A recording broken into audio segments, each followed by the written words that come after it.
Hey guys, in this week's episode, we are each talking about our top 10 favorite films from 2023. So join us.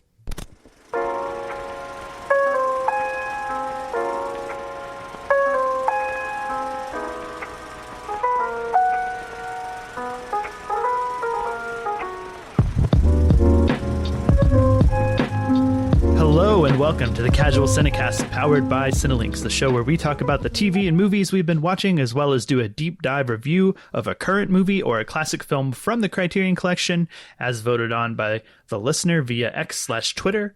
But today, we're not doing any of that. We're going to be counting down each of our top 10 films of 2023, and that's it. No news on the march or anything else. My name is Justin. Joining me, co-host Chris.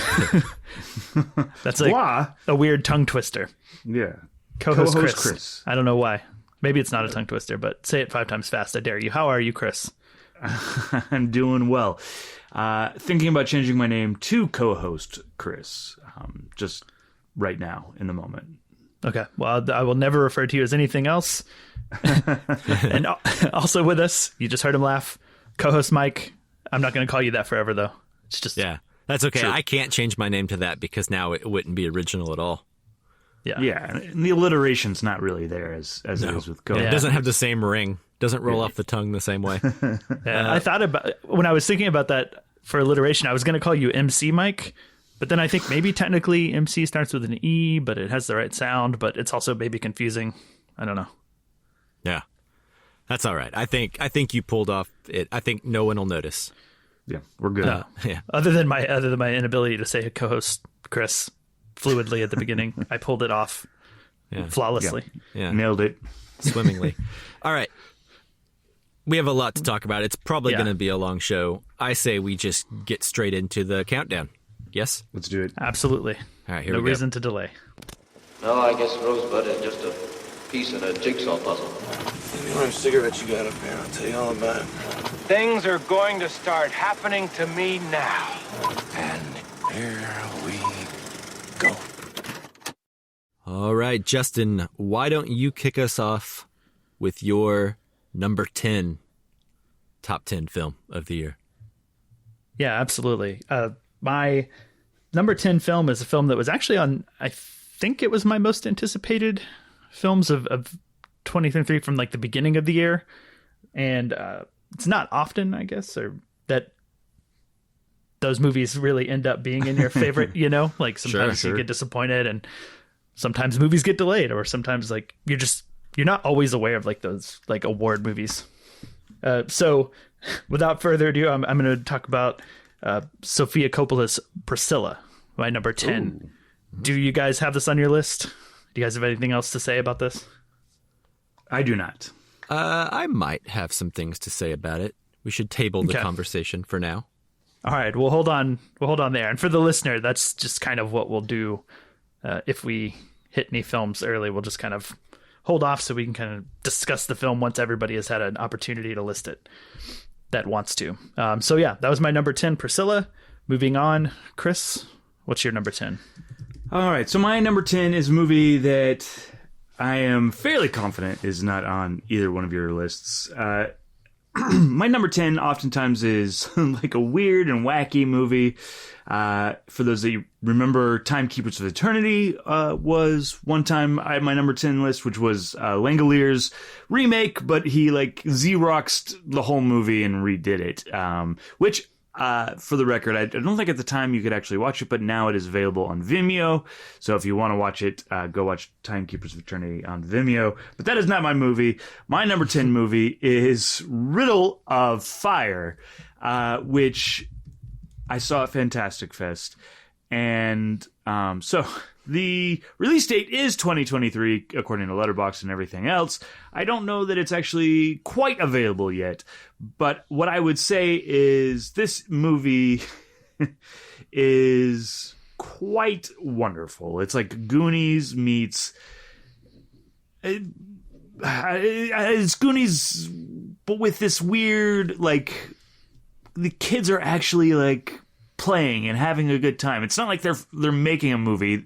It's like they're pretending while they make it. There's actually a kid in this movie who when they cast him, he was fine. But then when they got on set, they couldn't understand a single word he said. He is subtitled throughout the whole movie because you can't understand what he's saying. But it's really good, really cute, lots of heart. It's not the perfect movie, but it is a movie that I walked away with feeling, like warm-hearted, if that makes sense. You'll never look at Blueberry Pie the same. I think it's Blueberry Pie, but yeah. Anyways, it's good. Interesting. So is it kind of like, is it meta, or are they just making a movie? I was kind of confused. I wouldn't say they're making a movie. The kids, it feels like as they film the kids, they are just pretending. Gotcha. Okay, I see what you mean. Yeah. So they are in their own little world as they're, making this movie, and they are just filming them, walk through this. I don't know exactly how it's done. I'm sure we'll get more. But it may even be that they helped create the movie in that way as they are pretending to do these things. I don't know. Gotcha.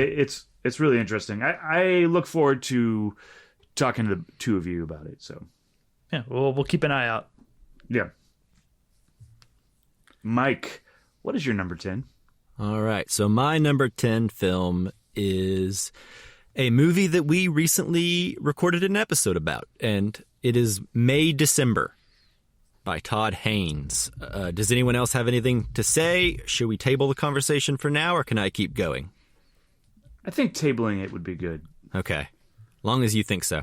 I'm not sure. Not 100% sure. We'll see. My list is still in flux. All right. Well, okay. So I guess that brings us to Justin, your number 9. Sure, yeah. So number 9 is a movie that I didn't know anything about until it just randomly popped up on Netflix, and I thought it looked kind of interesting, potentially cute, looked like a real easy watch. So I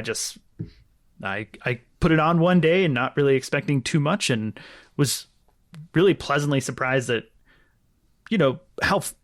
how entertaining and funny it was, but also how moving it was. I didn't expect it, but I'm talking about an animated movie called Nimona.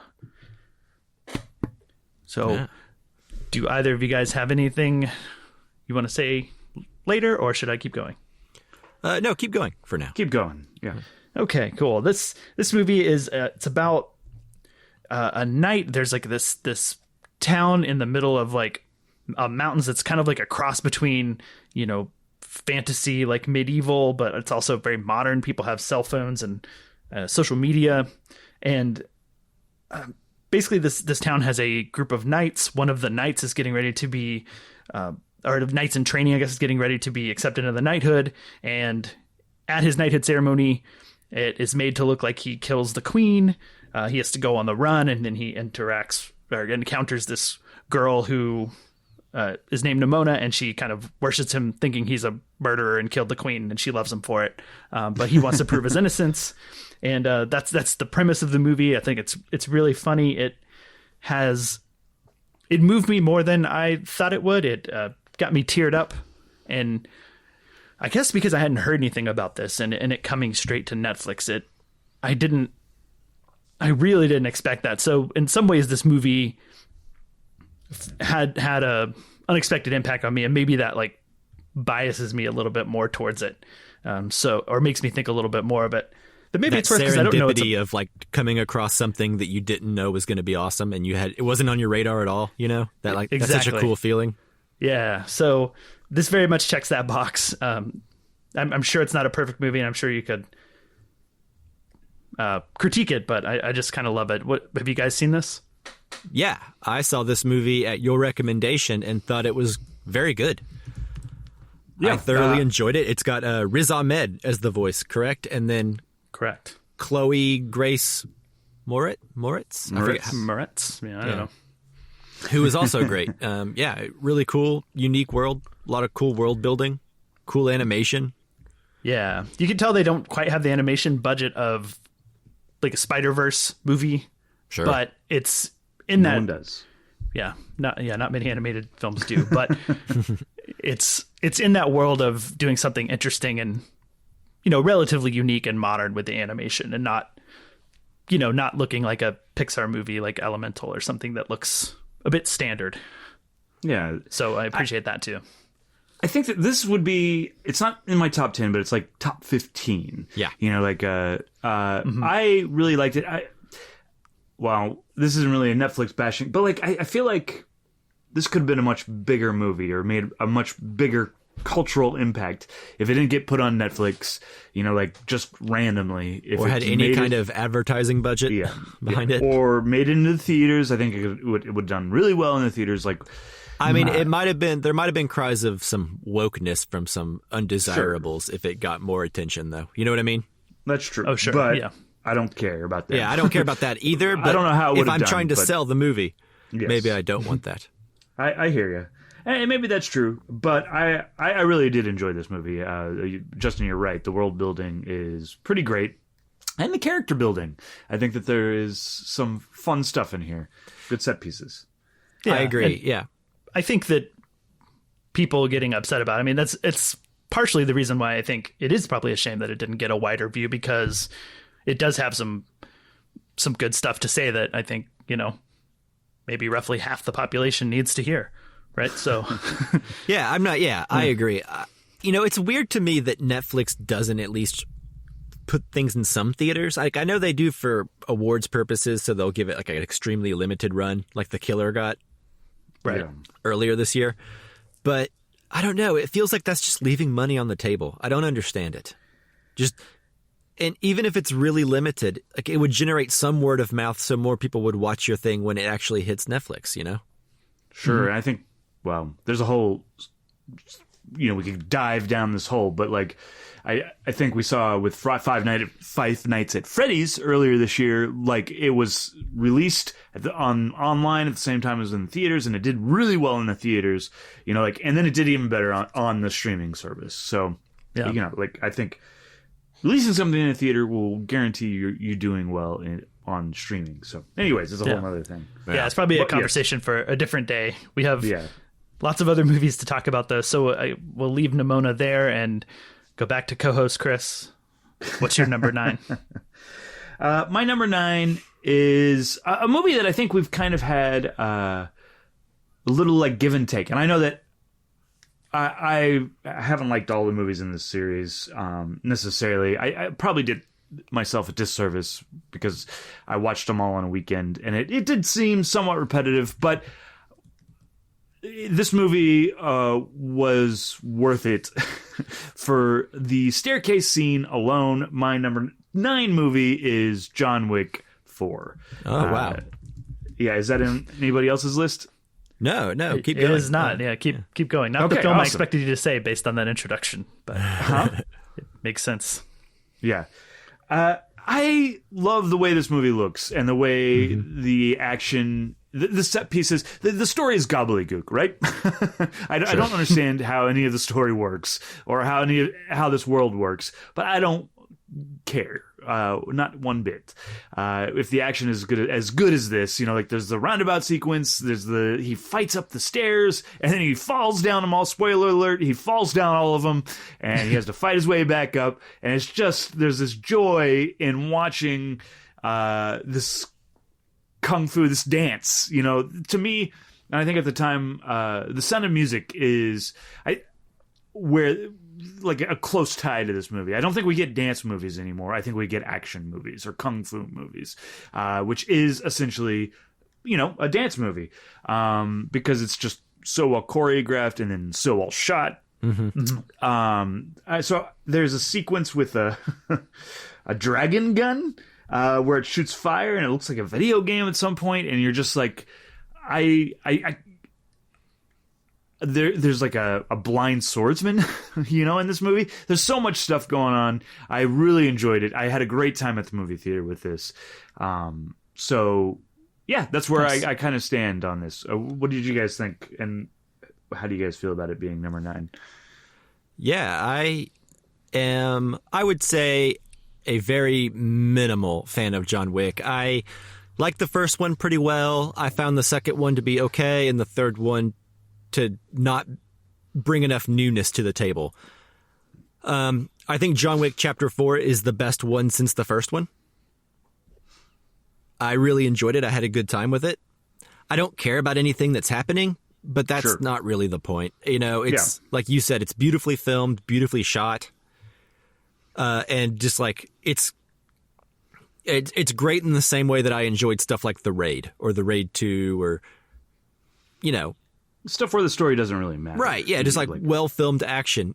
I think that John Wick Chapter 4 finally introduces enough new elements to the series to kind of, it kept it interesting the whole time. I didn't get bored the same way I got bored in 3. I agree with you. There are some really creative shots where sometimes I'm just at awe and I can't tell how they did it.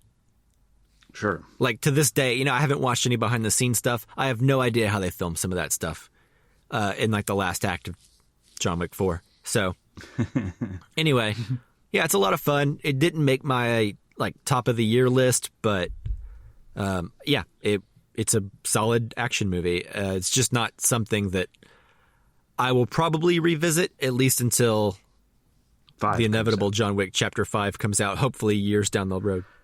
Sure. Before we get to Justin's thoughts, but like, there was like a TV show that came out. I didn't watch it at all. Oh yeah, but The Continental. I didn't watch it. Yeah. Okay. Anybody watch it? Justin? Absolutely not. Okay. Neither have I. So, well, yeah. So that may give away, I guess, my thoughts, but not too. I don't want to like rain on your parade with it being your number 9. I'm so glad that you loved it so much, but I will say that this might be the first time, or one of the first times I can think of, where one of these movies on one of our top 10s is like I have a hard disagreement with, or somebody has a hard disagreement with, because I truly don't like the movie, but it's well documented in our episode on it, so we don't have to get into it too much. And you know, like I said, not gonna get into it, not gonna rain on the parade. I'm glad you loved it, and I'm thrilled that it's on your number 9. Okay. I don't believe you. You're not thrilled at all. Mike, what have you picked for Justin to rain on your parade? Yeah, so this is a film that I did not expect to enjoy as much as I did. I ended up getting really emotional watching it and got choked up. And I remember in the theaters, there were several people around me that were sniffling and crying. And that doesn't happen very often in movies these days, I don't feel. You know what I mean? Like, I don't know. I can't remember the last time I was in a communal cry. Yeah. So I am talking about the film The Iron Claw. Oh, yeah. I've heard that chokes people up. Yeah. Do either of you guys have anything to say about this film? I do not. I don't either. I haven't seen it, to be honest. Yeah, so. you can keep going. It's not one I've seen, so yeah, this is all you. Okay, so it was directed by Sean Durkin. It stars Zac Efron, Jeremy Allen White, and a bunch of other people that you've seen. And basically, it's the story, the mostly true story in the way biopics can be mostly true, I guess. Story about a family of wrestlers, and man, is it heart-wrenching in a lot of places. I even went in kind of knowing what to expect, and it still got me. I think Zac Efron's really great in this movie. I think they're all, like, the whole cast is great, really, to be honest with you. But yeah, I'm not someone who follows wrestling or really knew about the Von Erich family prior to watching this movie, but yeah, I would just say that I really recommend it. It's got a lot of heart, and yeah, it just super emotional. If that's what you want from a movie, if you want to be moved, I suggest watching The Iron Claw. It's really good. It's my number 9. I do want to be moved, so I'm going to watch it as soon as it's available at home, which it might be at this point, but as soon as I have time. I don't think so. I think, well, maybe, probably soon.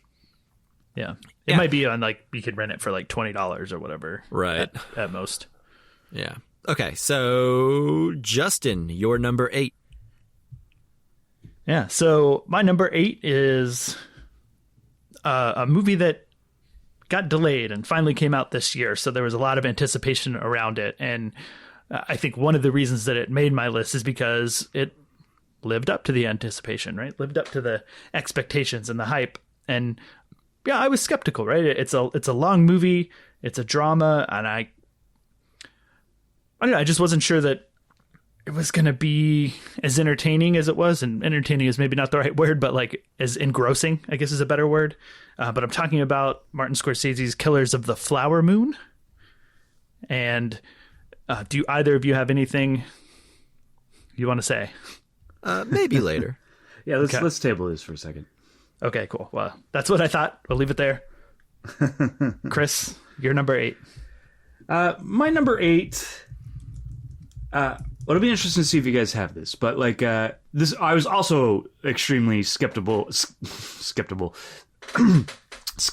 about this movie, and I might still be a little skeptical about this movie in retrospect, but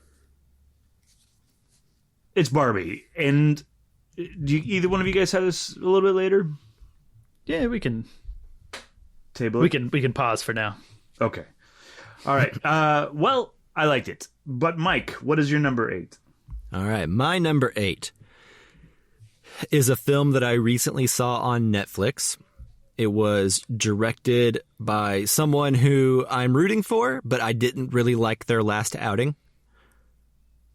And I'm talking about J.A. Bayona, who directed The Orphanage and then went on later to direct Jurassic World Fallen Kingdom. Mm-hmm. Which was dreadful, but it wasn't his fault. Sure. That's what I stand by, is it was well-directed trash. Anyway, new movie. Nothing like Jurassic World at all. It's actually a very harrowing film called The Society of the Snow. Yeah. I've gotten a lot of people telling me I should see this, like even what I wouldn't consider film people. Yeah, it's a movie that I think most people could get on board with. It's a story about survival. If no one knows what this is about, it's about the 1972 Uruguayan Flight 571 that crashed in the Andes mm-hmm. mountains, and they were there for like 72 days, and Jeez. They ended up having to resort to cannibalism to survive. And usually that kind of thing is turned into pulpy trash entertainment like Yellow Jackets or something. But this movie actually kind of makes it triumphant and sort of like an act of love. I don't know. I know that sounds weird, but you kind of have to watch it, I think, to really grasp it. Mm-hmm. But yeah, it's just, incredibly accurate. And done very tastefully, no pun intended. That joke's not very tasteful. But yeah. Anyways, I don't know. It's a story that I think we've all heard at one point in our lives, and we probably thought about it and know about it and have seen the pictures on Reddit or the internet or wherever you see pictures of the survivors like with body parts and stuff around them. But anyway, this movie kind of contextualizes the whole thing, and you kind of see what they went through, and I don't know. I really recommend it. I think it's, I don't know, makes you feel good and sad and heartbroken and triumphant all at once, and it's a good survival movie.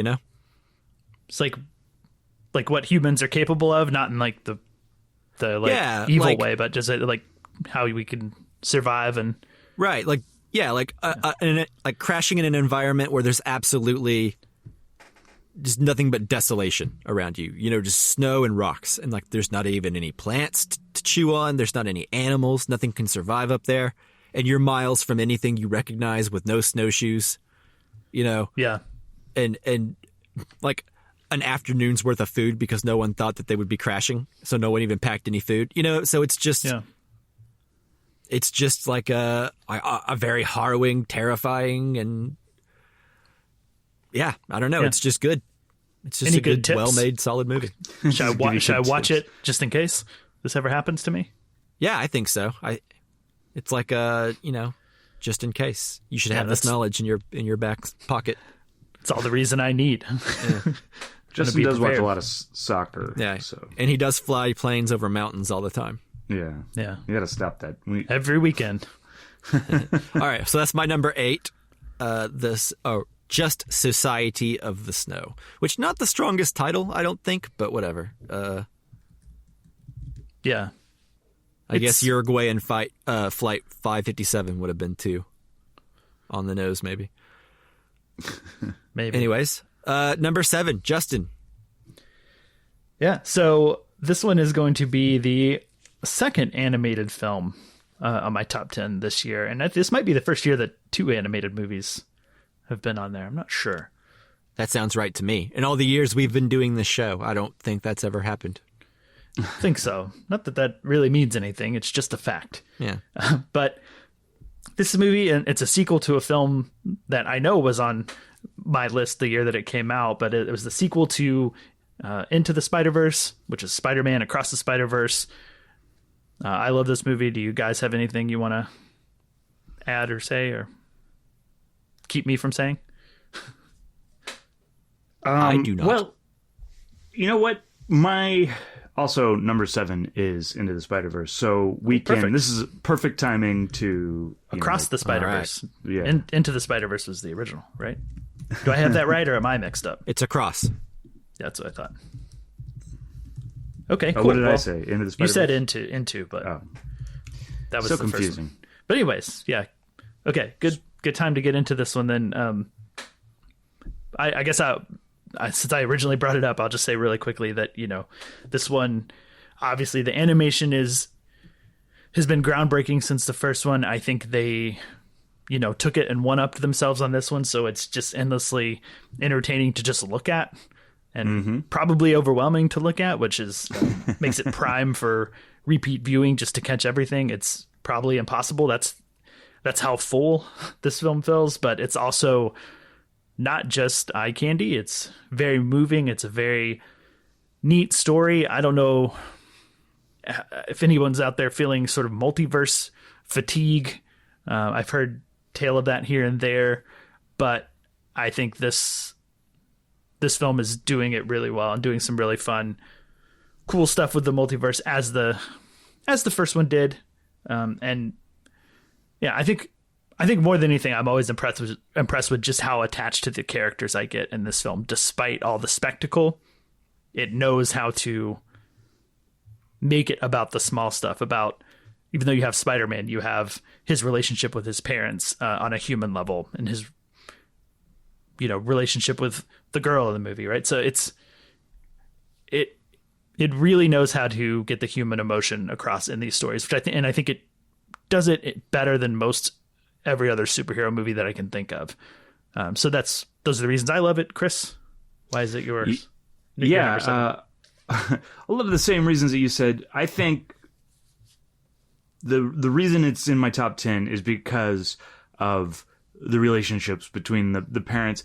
Like, look, I love all the animation and all the little Easter eggs and stuff like that. That's all fun, but that's icing on the cake that is the relationships between his mom and his dad and his girlfriend or wannabe girlfriend. That's all a lot of fun. That gives you, I don't know. I think that there's more to those characters, and it gives you an anchor so that when you go into those Easter egg moments, you know where you are because you are with these characters, and there's emotional stakes to it. So yeah, I really love this movie. I think it's a lot of fun. I can't wait for the third one. I think this is somewhat like an Empire Strikes Back movie because it builds on what was laid out in the first one, and it makes the stuff in the first one better, I think. So that is my thought. Yeah. Mike, do you have any thoughts on this? Yeah, absolutely. This movie is everything you guys said. I really enjoy it quite a bit. It did not make my top 10, but if you expanded this out into a top 15, it would be there. Yeah. I have it on my list. It's just not, 10 or below. So I join you guys in saying that this movie's great. You're right that also that you can't possibly catch everything the first time. I have not yet seen this twice, but I look forward to the day when I do. Probably whenever the third one's coming out, I'll watch the first two, leading up to it. And I think that'll be a good experience. But yeah, I think the whole cast is great.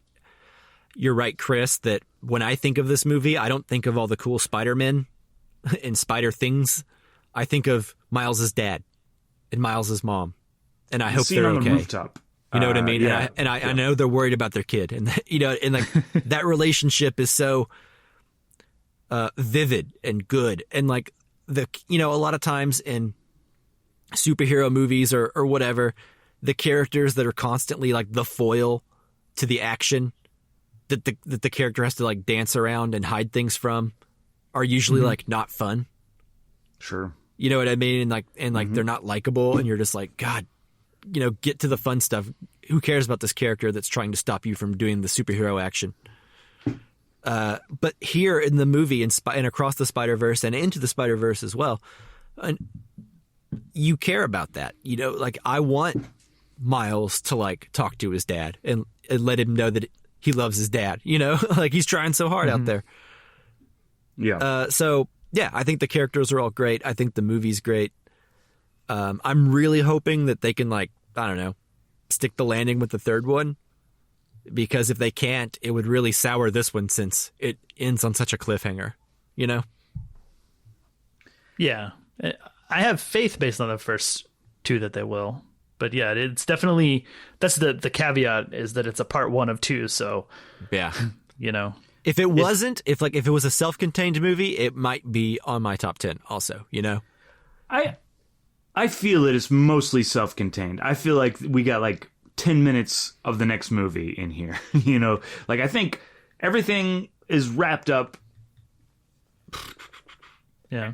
Everything important is wrapped up, if that makes sense. And then he just has a little bit of diversion at the end and to lead into the third one, So I don't know. I kind of disagree, but that's okay. We don't have to get into it here.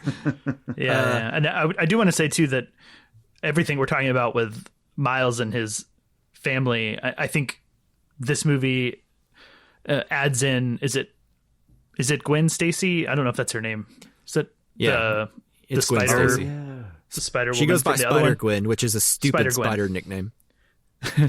Well, they add in all of the element of her home life and like that sort of character development for her as well. So we're praising Miles and them, and I just want to say they also do that with her and add even more depth and layers into this one than they did in the first.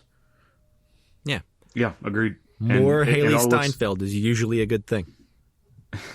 Yep. Yeah, and it's all animated beautifully. So yeah. All right, I'm done with that one. Rock on. Yeah, I'm also done. So we're into Mike's number 7. Yes. All right. My number 7 is a film that I just saw recently after we recorded our recent Oscar nominations episode, Justin. And that is a movie called Anatomy of a Fall. Ooh. And Yes. I have a feeling we might need to table this conversation. We might. For me, it's actually my number 6, so it would be in my next movie to name. Ah, perfect. I love when So- that works out. So let's just Yeah. go ahead and do it. Chris? Do we need to shove it any no. further? Go ahead and talk about it. Yeah. Okay, perfect. Yeah, so that, for the record, that's my number 6, but Mike, go on. Yeah, well, here's the thing. If it's your number 6 and we're going to go back to back anyway, that means you loved it one more than me, and I would hate to take your thunder. So why don't you go first, and then I'll go off of what you say. Sure, yeah, technically you're correct there. So Anatomy of a Fall, this is a movie I knew nothing about, and so watching it unfold was a genuine mystery, and because I had no idea where we were necessarily going, and so even the inciting incident, the fall, if you will, was a surprise to me when it happened. So yeah, it was quite a journey. I think, on the surface, this is a movie that's a fantastic sort of crime courtroom drama where this woman and her husband and their kid who is blind. They all live like in the middle of nowhere. The kid goes for a walk with the dog, leaving the wife and the husband at the house. The kid comes back. The husband is laying on the ground, blood everywhere, dead. So the rest of the film is, did the wife kill him or not? Or did he fall? Or what happened? And it's primarily focused around like the courtroom of them trying to prosecute her for murder, etc. I won't go into it much, but it's a fascinating character study and crime drama as you're getting all the details. Like, I think anybody into true crime will really dig it. But I think one of the things that they did in this movie that is really what sets it over the top is analyzing the mundane details and how the mundane details of their relationship and their life and everything that you might not see, you might not be fully aware of or take for granted, or seem insignificant, can suddenly be used against you or to your defense. Primarily in this movie, it's used against her, but I found that really, really interesting as more and more mundane details became crucial pieces of the case against her. And that was really fascinating to me to think about life in that way and highlight those little insignificant moments. But Mike, what are your thoughts? Very similar to yours. Except it's one of those movies that I went into it with the thought in my head that I don't really know anything about this movie. But then like 15 minutes into it, when I think the opening credits start a few minutes into it, I don't know when. But basically once I realized, oh, okay, I guess based on the title alone, I did know what this was about. Sure. It's one of those things where it's like when it starts to unfold, it wasn't so much like it was like that makes sense. Anatomy of a Fall, breaking it down. Yeah, I mean, the title always made me think of Anatomy of a Murder, which is exactly. Me too. A similar Jimmy Stewart movie. So yeah, where they get into the intricate details of a murder case. So yeah, very similar to that. Too. Maybe my knowledge of that movie colored my expectations a little bit, but yeah, I mean, Justine Triet, I believe. Triet? I'm not sure how you say her name. Yeah, the director. Yeah, really great here. I don't know if I've ever seen any of their other movies, but no, I haven't, as a quick look, he says. But the real star of this, I think, is Sandra Hüller. Is that how we decided to say it in our Oscar episode, Justin? Yeah, I think so. Hüller. Yeah. Who is getting a lot of love this award season, and I think rightfully so. She's really great in this movie. There are so many long, lingering shots on people acting in this movie, and it never once feels like acting. Yeah, there's no artifice there's no to style. Yeah. There's no, subjective camera work that is meant to like wow you. It's very still. It's very objective, and I think the direction really shines through in the performance and the pace and the unfolding of events. Yeah. So strong recommend. My number 7, Justin's number 6. Yeah. So, Chris, if you don't have anything to say, we can go on to your number 6. Yeah, let's go on to the number 6. Okay. So my number 6 is a movie that had a big explosion in it that I wasn't necessarily expecting to like as much as I did. There was a whole like cultural phenomenon around the two movies that came out the same weekend. The other movie I've already talked about, but my number 6 movie is Oppenheimer. I'm guessing that we are going to talk about this later. Yeah, I think we should maybe table this conversation for a little bit later. Okay. Sounds good. So what is your number 6, Mike? My number 6 is a film that was referenced earlier. So I guess now the full conversation can unfold. I am talking about a Sofia Coppola film called Priscilla. Ooh, that's right. I'm excited that this is high on your list. Yeah. What number did you have it? It was my number 10. Number 10. Okay. So you loved it way full back more in than this me. conversation. Deep cut.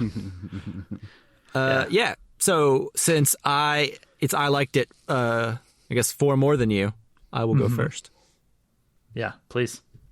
Anyway, Sofia Coppola is a director that I have been following pretty much since she was doing movies. Since I saw her first movies, I've always been interested in what she's done. I think the only film of hers I haven't seen is The Beguiled, which I hope to one day remedy. And I've liked most of her movies to varying degrees. But I don't know. I think I've liked her later movies traditionally less, like The Bling Ring and On the Rocks most recently. Weren't bad, but I didn't love them. And I thought maybe that the days of the auteur who did Lost in Translation or Virgin Suicides or Somewhere had moved on and was entering a new phase of her career. But then this movie came out. And I think it's kind of a callback to, or a return to form, I guess you could say, of what I initially fell in love with about Sofia Coppola. The way that she films, bedrooms that the characters inhabit, their nightstands, their closets, their wardrobes, their dresser drawers, their bathroom counters, all this stuff. She can paint such a lived-in world and then also have such understated drama. And I find that really captivating. I feel like her best movies require you to do a little bit of work on your end to get the most out of them. And I think Priscilla's no different. If you know the story of Priscilla Presley, you kind of roughly know what this movie is. But even thinking that I knew what I was going to get, the way that it unfolds in the movie, I think is still surprising. And I don't think it's like a vicious takedown piece, but I also don't think it absolves anyone of any sins either. You know what I mean? Sure. I think it strikes the right balance of painting a different time and a different circumstance and maybe casting a little judgment, but not so much judgment that I felt like Sofia Coppola wanted us to, burn our Elvis albums or anything like that. You know right. What I mean? So yeah. I don't know. I find the whole thing quite fascinating. Performances are great, but I've been going on a while, so I'll pass it to Justin. Yeah. I mean, everything you said, the feel of this movie, like it has a texture to the look of it that I just really love. I was like, it is a period piece, but it also feels a bit like its own world too, which I admire. And maybe that's the combination of set design and sort of color palettes and that sort of thing. But it doesn't look like other period pieces. It certainly doesn't look like Baz Luhrmann's Elvis. And no. And that's one of the things I love about Sofia Coppola that I think she nails in this film. It's what I love about Virgin Suicides, the way that looks, and Marie Antoinette, that sort of thing.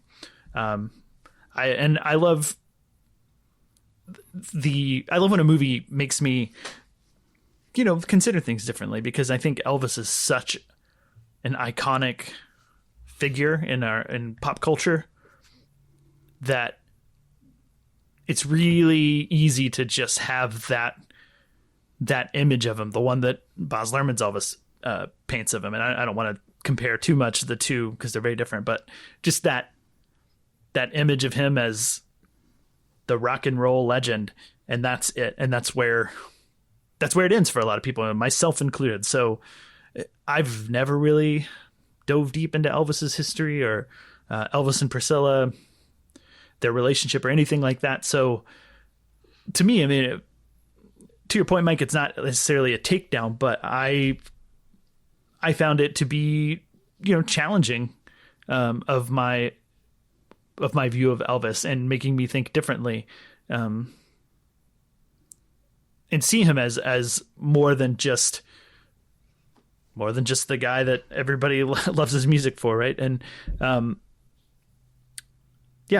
that's pretty much the main impact that the movie had on me. I think it's full of great performances. It moved me, like, emotionally. I was interested in everybody and thought it was really captivating performance-wise. And I think Jacob Elordi as Elvis too helps with that thing that you're saying, Mike, of it not feeling like a full judgment of him or whatever, because his performance is, you kind of understand what he's going through.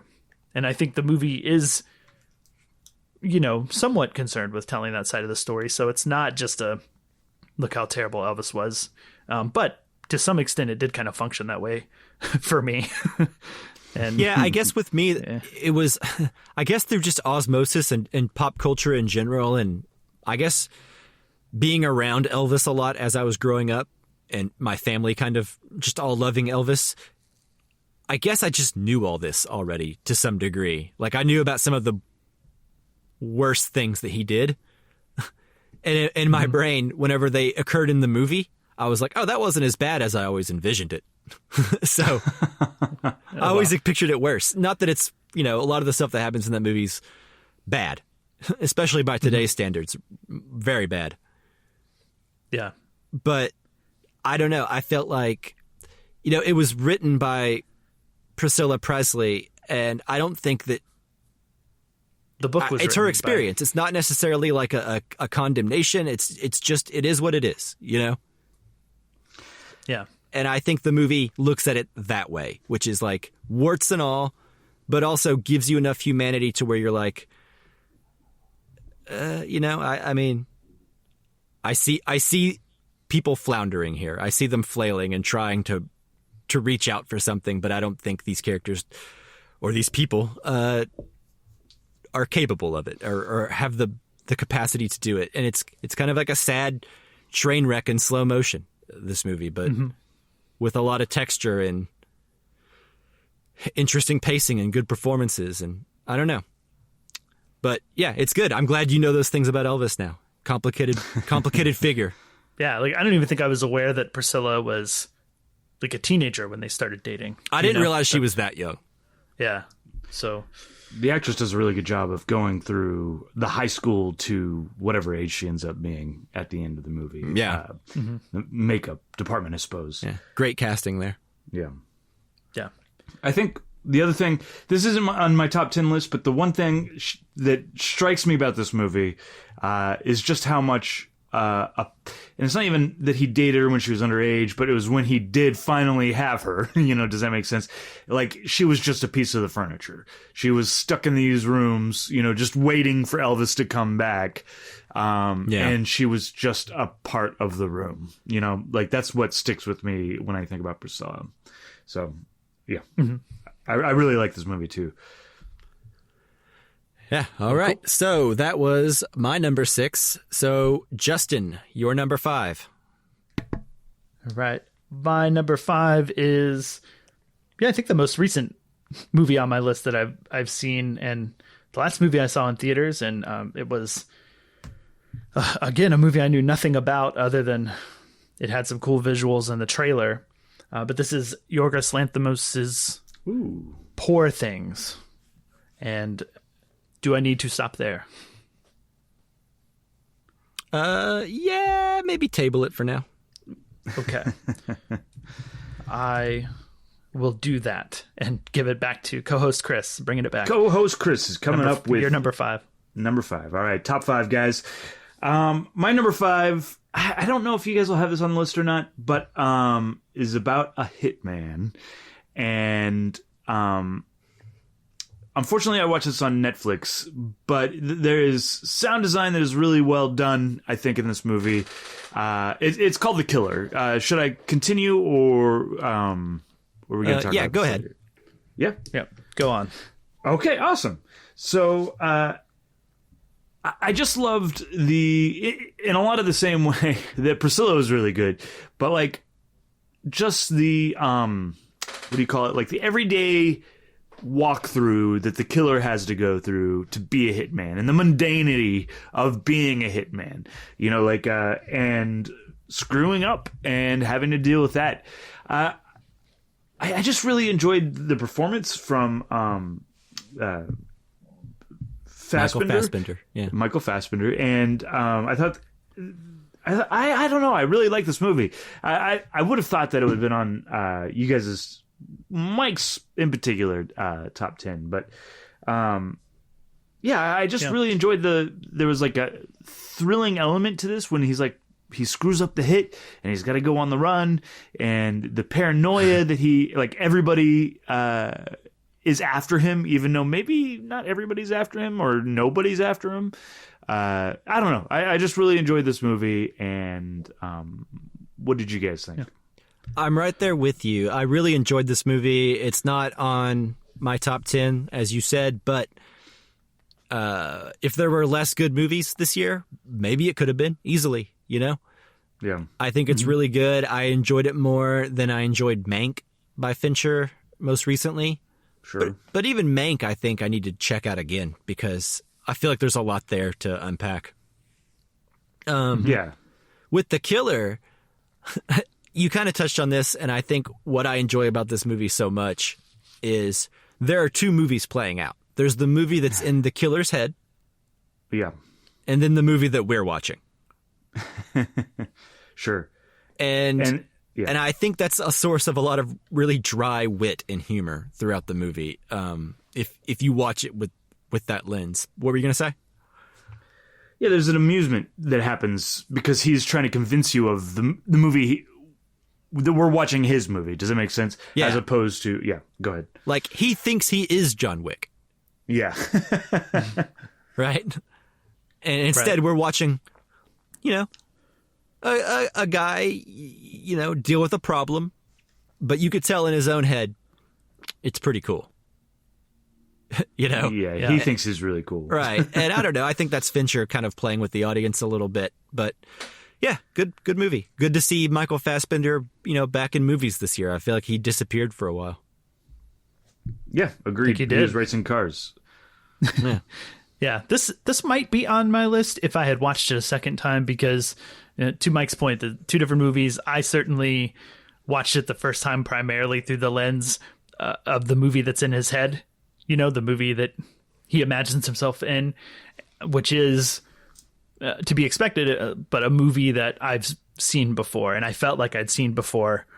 And so I was pretty middle of the road on it the first time, but reevaluating it through that lens of his ineptitude and the dry humor, extremely dry humor that's within this movie, makes me appreciate almost everything in a brand new way, at least from what I remember. And if I had watched it again, it could creep up, but I didn't. But it's still just outside of my top 10, but a movie that I enjoy much more in hindsight, much more through the lens that you're talking about, Mike. Well, yeah, it's like funny. David Fincher's take on Les Samurai. Yeah, kind of like he tries to have like an unflappable hero, but with like kind of a twist. I think Fassbender thinks he's Le Samurai, right? Yeah, and everything that I disliked about the movie suddenly becomes intentional or humorous, and that's pretty cool. I think it's admirable that this movie functions on those levels. Although I guess one of the levels to me was not that great and just fine. So I don't know if it was also great and fine on that first level, and then there was a second level, maybe that would be better, but maybe not. I don't know. Can you have the second level without the first? I don't know. I think even if you watch it and you don't look at it that way, right? If you think it's just like a guy trying to be badass, it's still a very well made, well paced movie. Yeah.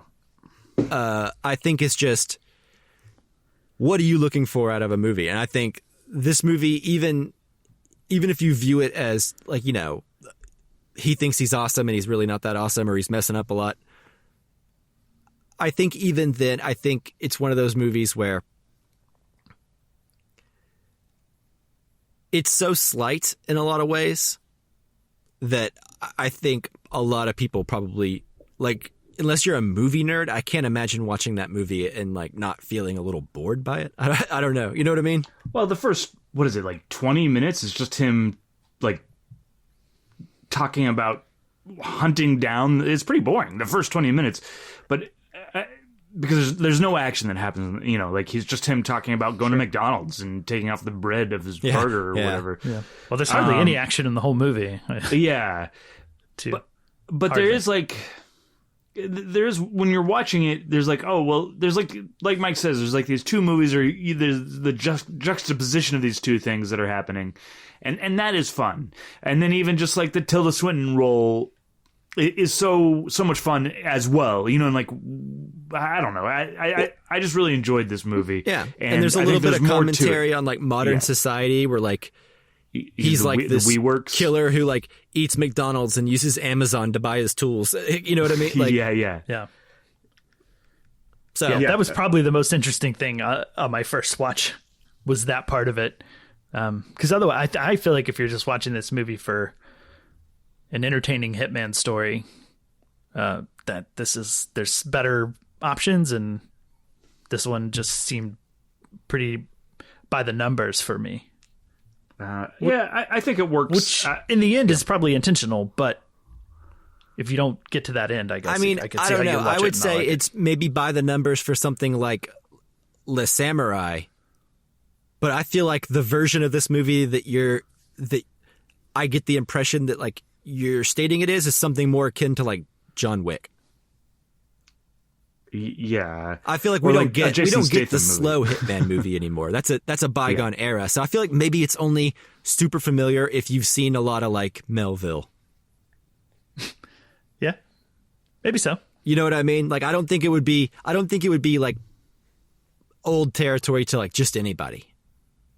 Yeah, that could be a fair point. I think you're probably right.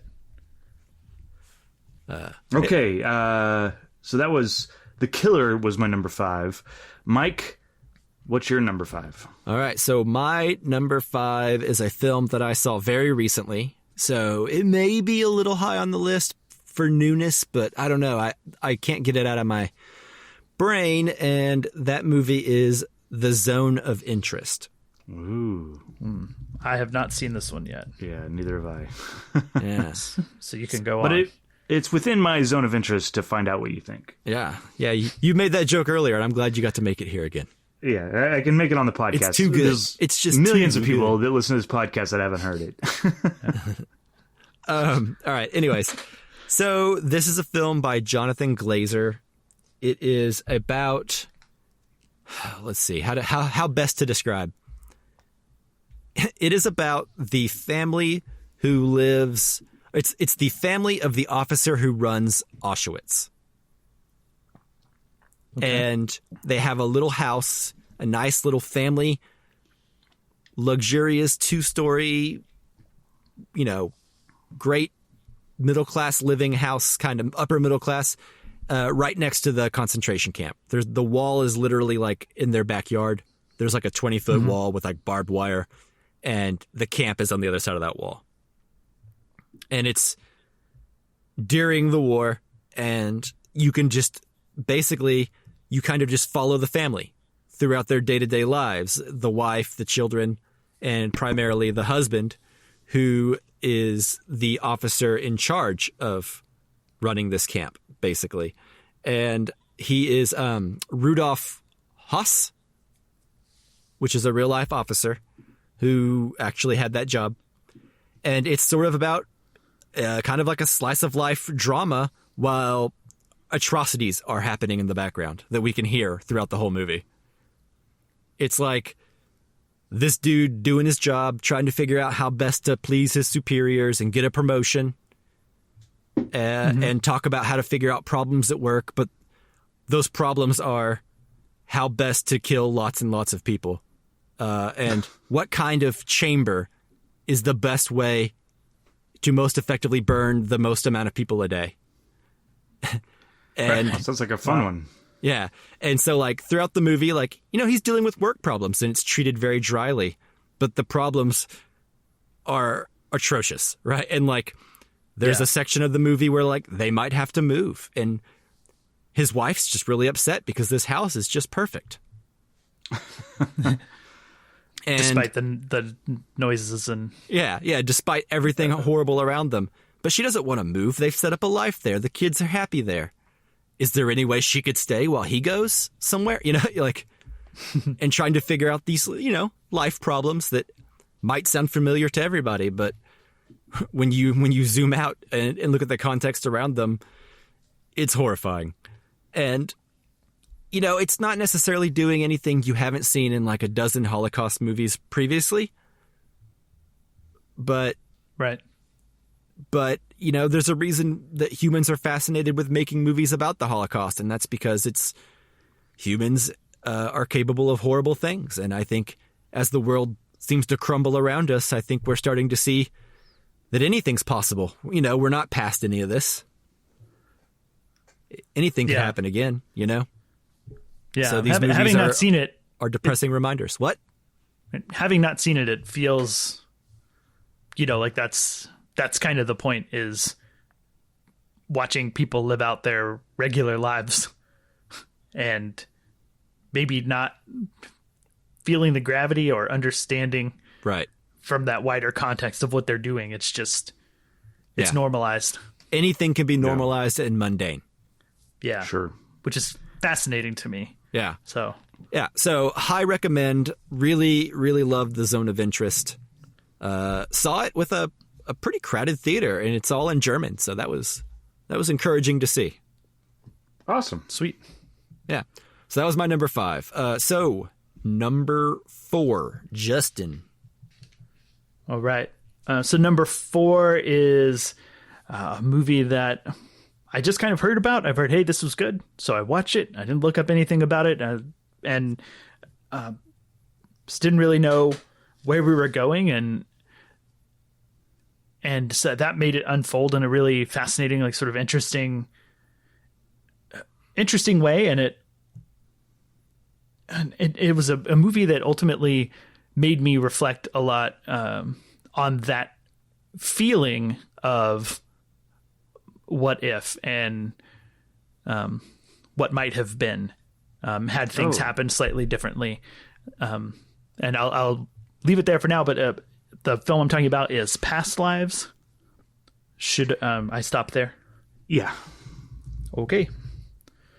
I'll stop there. Past Lives, that's my number 4. Yeah. Hard cut. Chris, what's your number 4?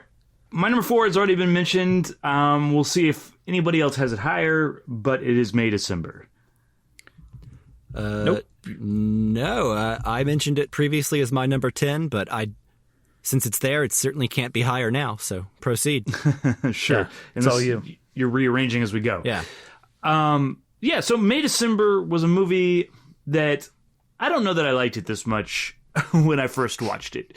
You know, I think one of the things I found off-putting about it was the fact that it was so melodramatic, especially at the beginning, where, like, she's like, we might need more hot dogs. And then it's, you know, the music is over the top, or, you know, or like, how many hot dogs is too many hot dogs? I don't know, whatever. Yeah. But Line like, of the year.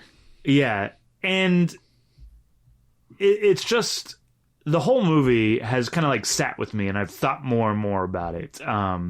And I think that there's a lot to this movie that we could, you know, discuss, and we did a whole episode on it, and I don't think we even like crossed some lines about anyways, or talked about certain things in it. I thought the performances were all really good. This is, you know, we talked about like a meta movie, but I feel like this is a meta movie. You know, like, this is a movie in which the people in it know they're making a movie about a movie about a movie, you know, like, so I really enjoyed this movie and have continued to thought about it since I have seen it. Mike, why is it your number 10? And why isn't it higher? You know, there was, at one point, it was as high as number 8, but then I saw more movies. So it dropped down to number 10. And then briefly earlier today, it was off my list altogether for a couple hours. And then the closer we got to recording, it scooted on back up in there. This movie is challenging. And I think that's why I enjoy it so much. It's a movie that I feel like most people won't like, or if they do like it, it won't be a movie that they enjoyed.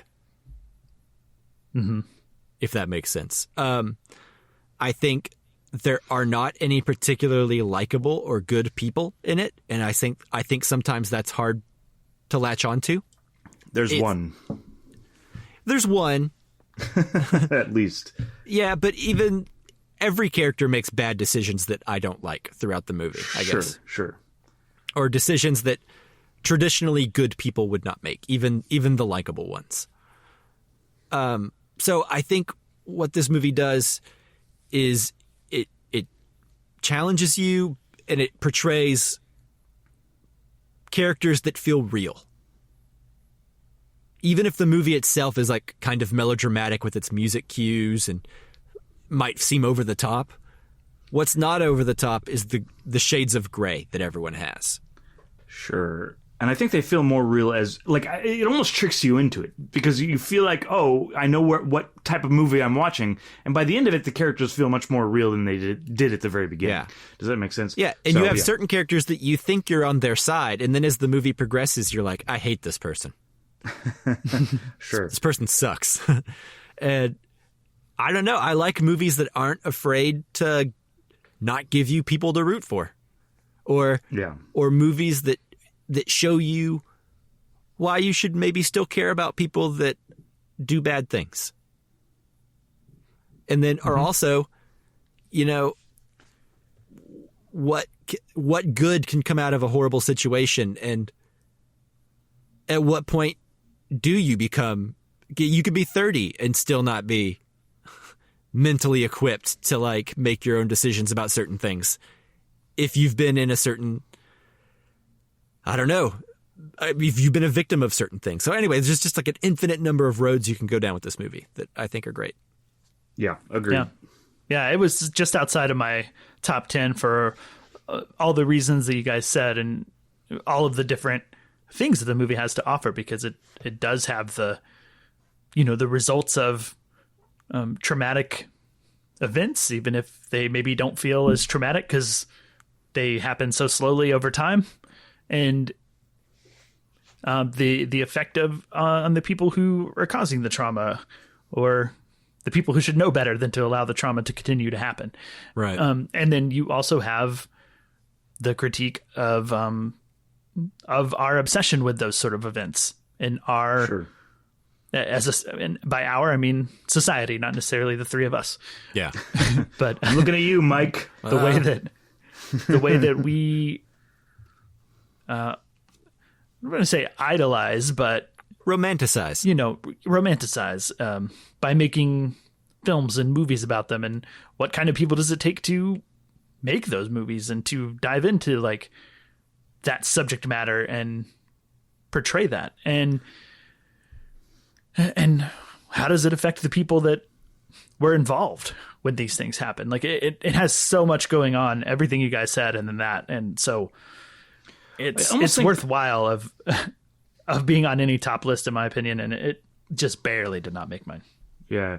I almost think this is a critique of like acting almost, you know, like the Natalie Portman character takes herself so seriously. Yeah. This idea of like method acting and like the art is like the art justifies the means, you know? Yeah. It's so, and I think there's so many things to this movie because I don't think we talked about the acting part of it at all in our episode. I think we did some because that was a big thing that I had on my list to talk about. Okay. Yeah. It's just, I don't know. There's so much to this movie, and I really enjoyed it. And it's one of those that I think I enjoy. I would like to watch again. And in retrospect, I think is a better movie than as I was watching it. Yeah, I watched it again. My girlfriend wanted to watch this recently because I watched it without her the first time because I had to record the episode, but she wanted to see it.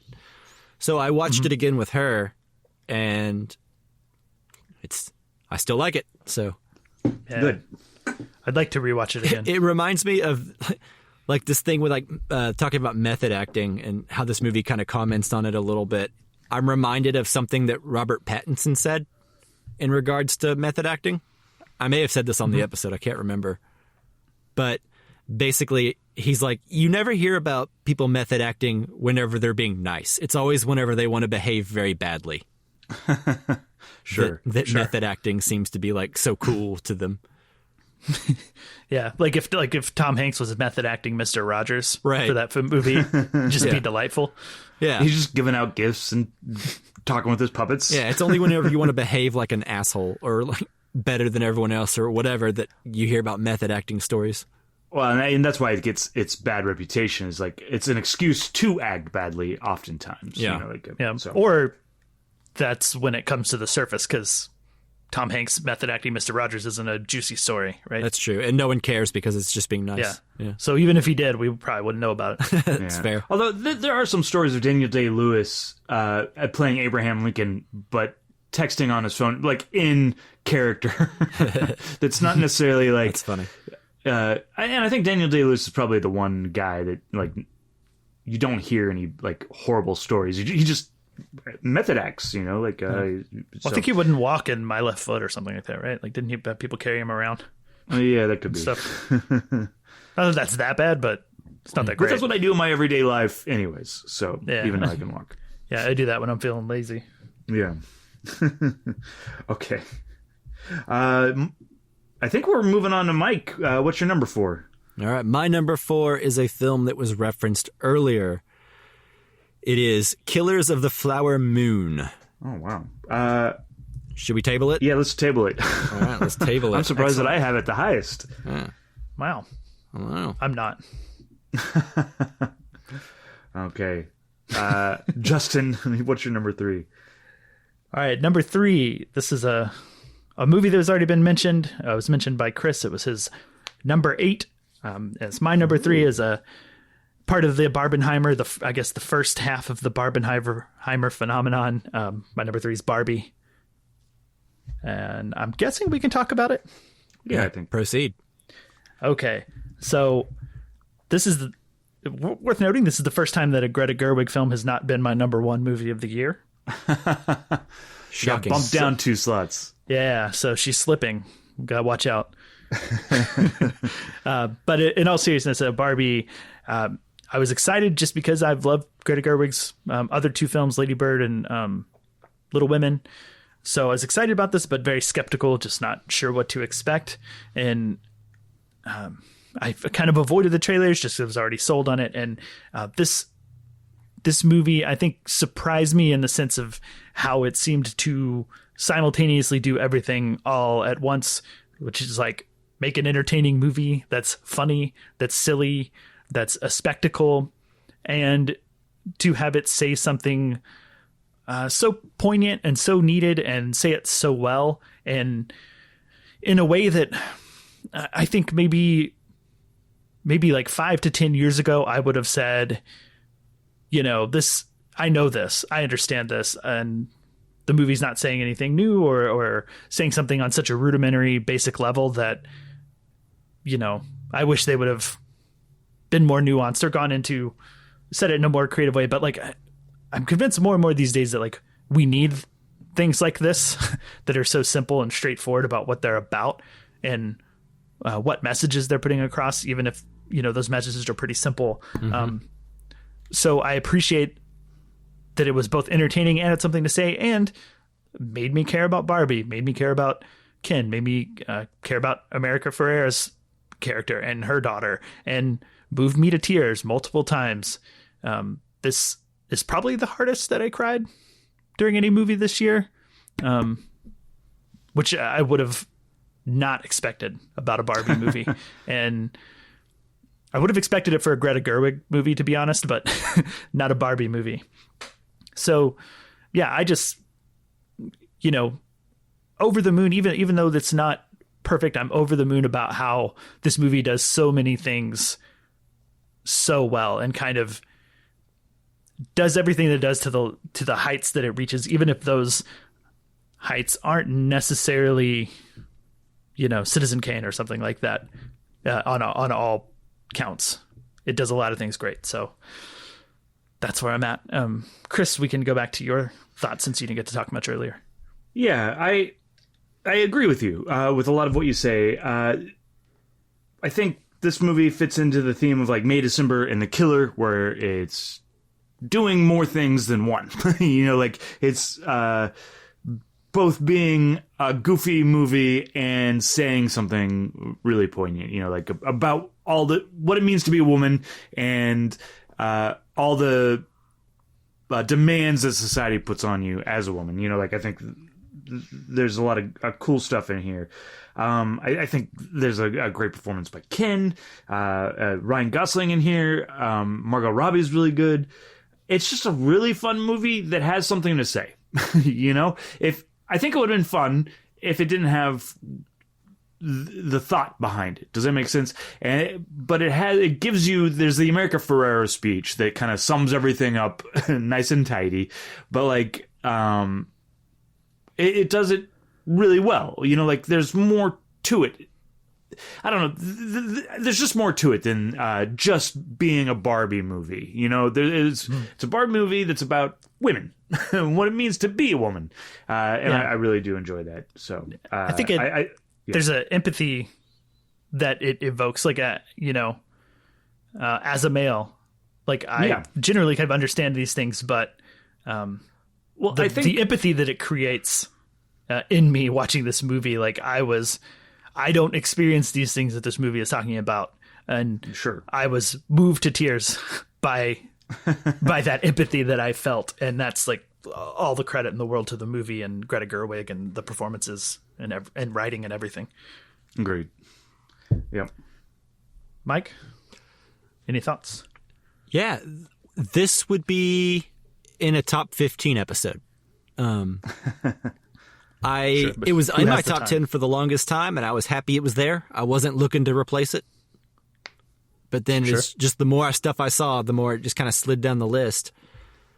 Yeah, I think everything you guys said is correct about this movie. I think Greta Gerwig definitely rose to the challenge and made this IP that didn't seem like it could be a movie into something that seems inevitable now, because it came out and it was good and everyone liked it and it made a lot of money. But the entire time leading up to that, no one knew what to expect. No one knew what this was going to be. Yeah. And the fact that, Greta Gerwig and Noam Baumbach came up with such a smart script, and then Gerwig put together such a great cast.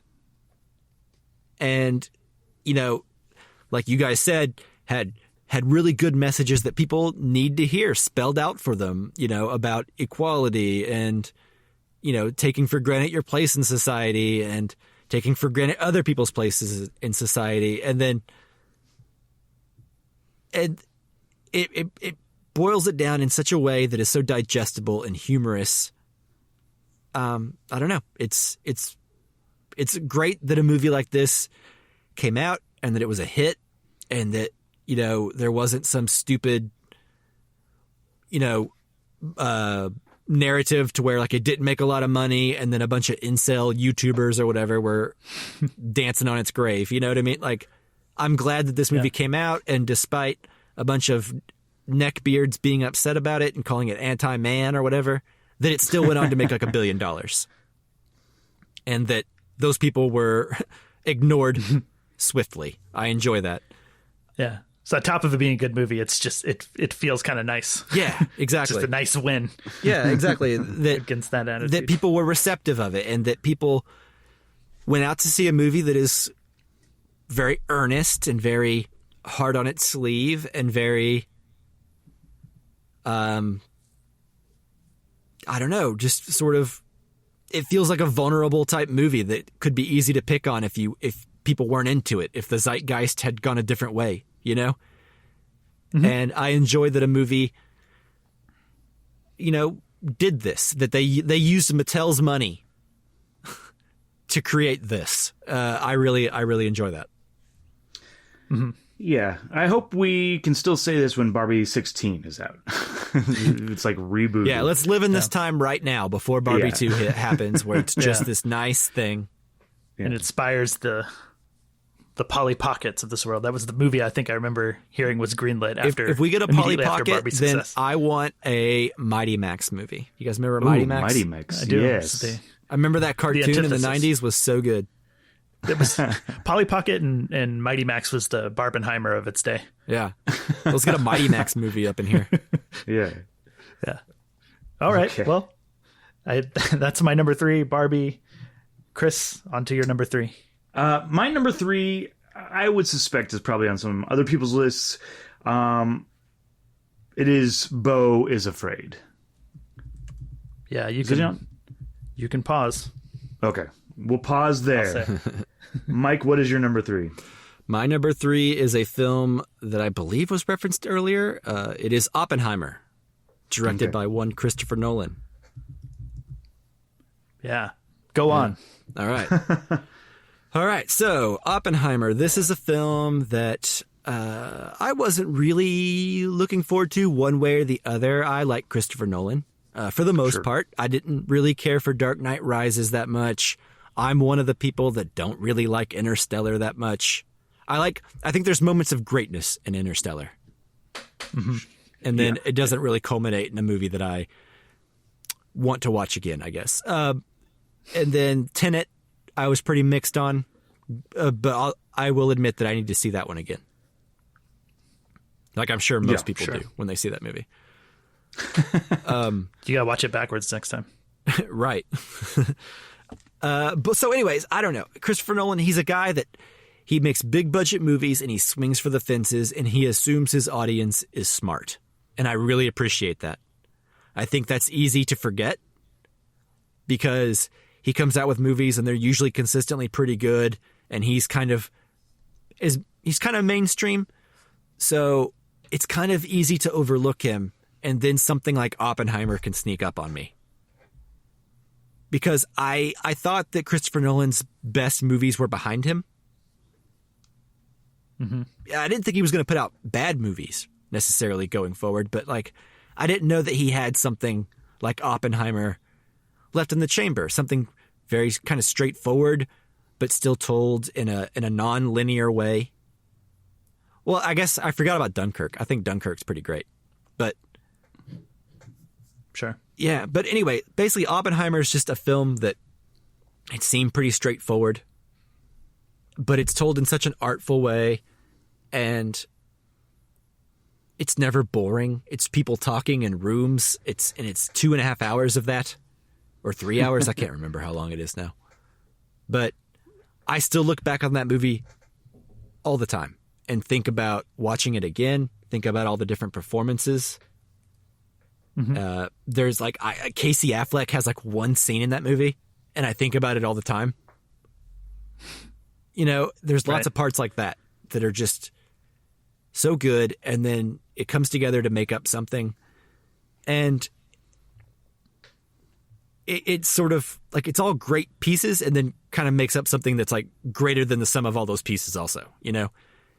And I think it shows that Christopher Nolan is really, truly a visionary. He deserves a lot of the praise he gets. I may not love all of his movies, but he's always doing something different. He's always doing something, and he's trying something, and he's not afraid seemingly to fail or to do something that audiences that pushes it too far and that audiences don't connect with. I think Tenet's a good example of that. I don't think it's an unpopular opinion to say that that's one of his least well-received movies. I think that's fair, right? Yeah. Yeah, and I think so. And it's still mostly well-received, I think. He's just not afraid to push it, and he knows that you're smart, and he doesn't want to talk down to you.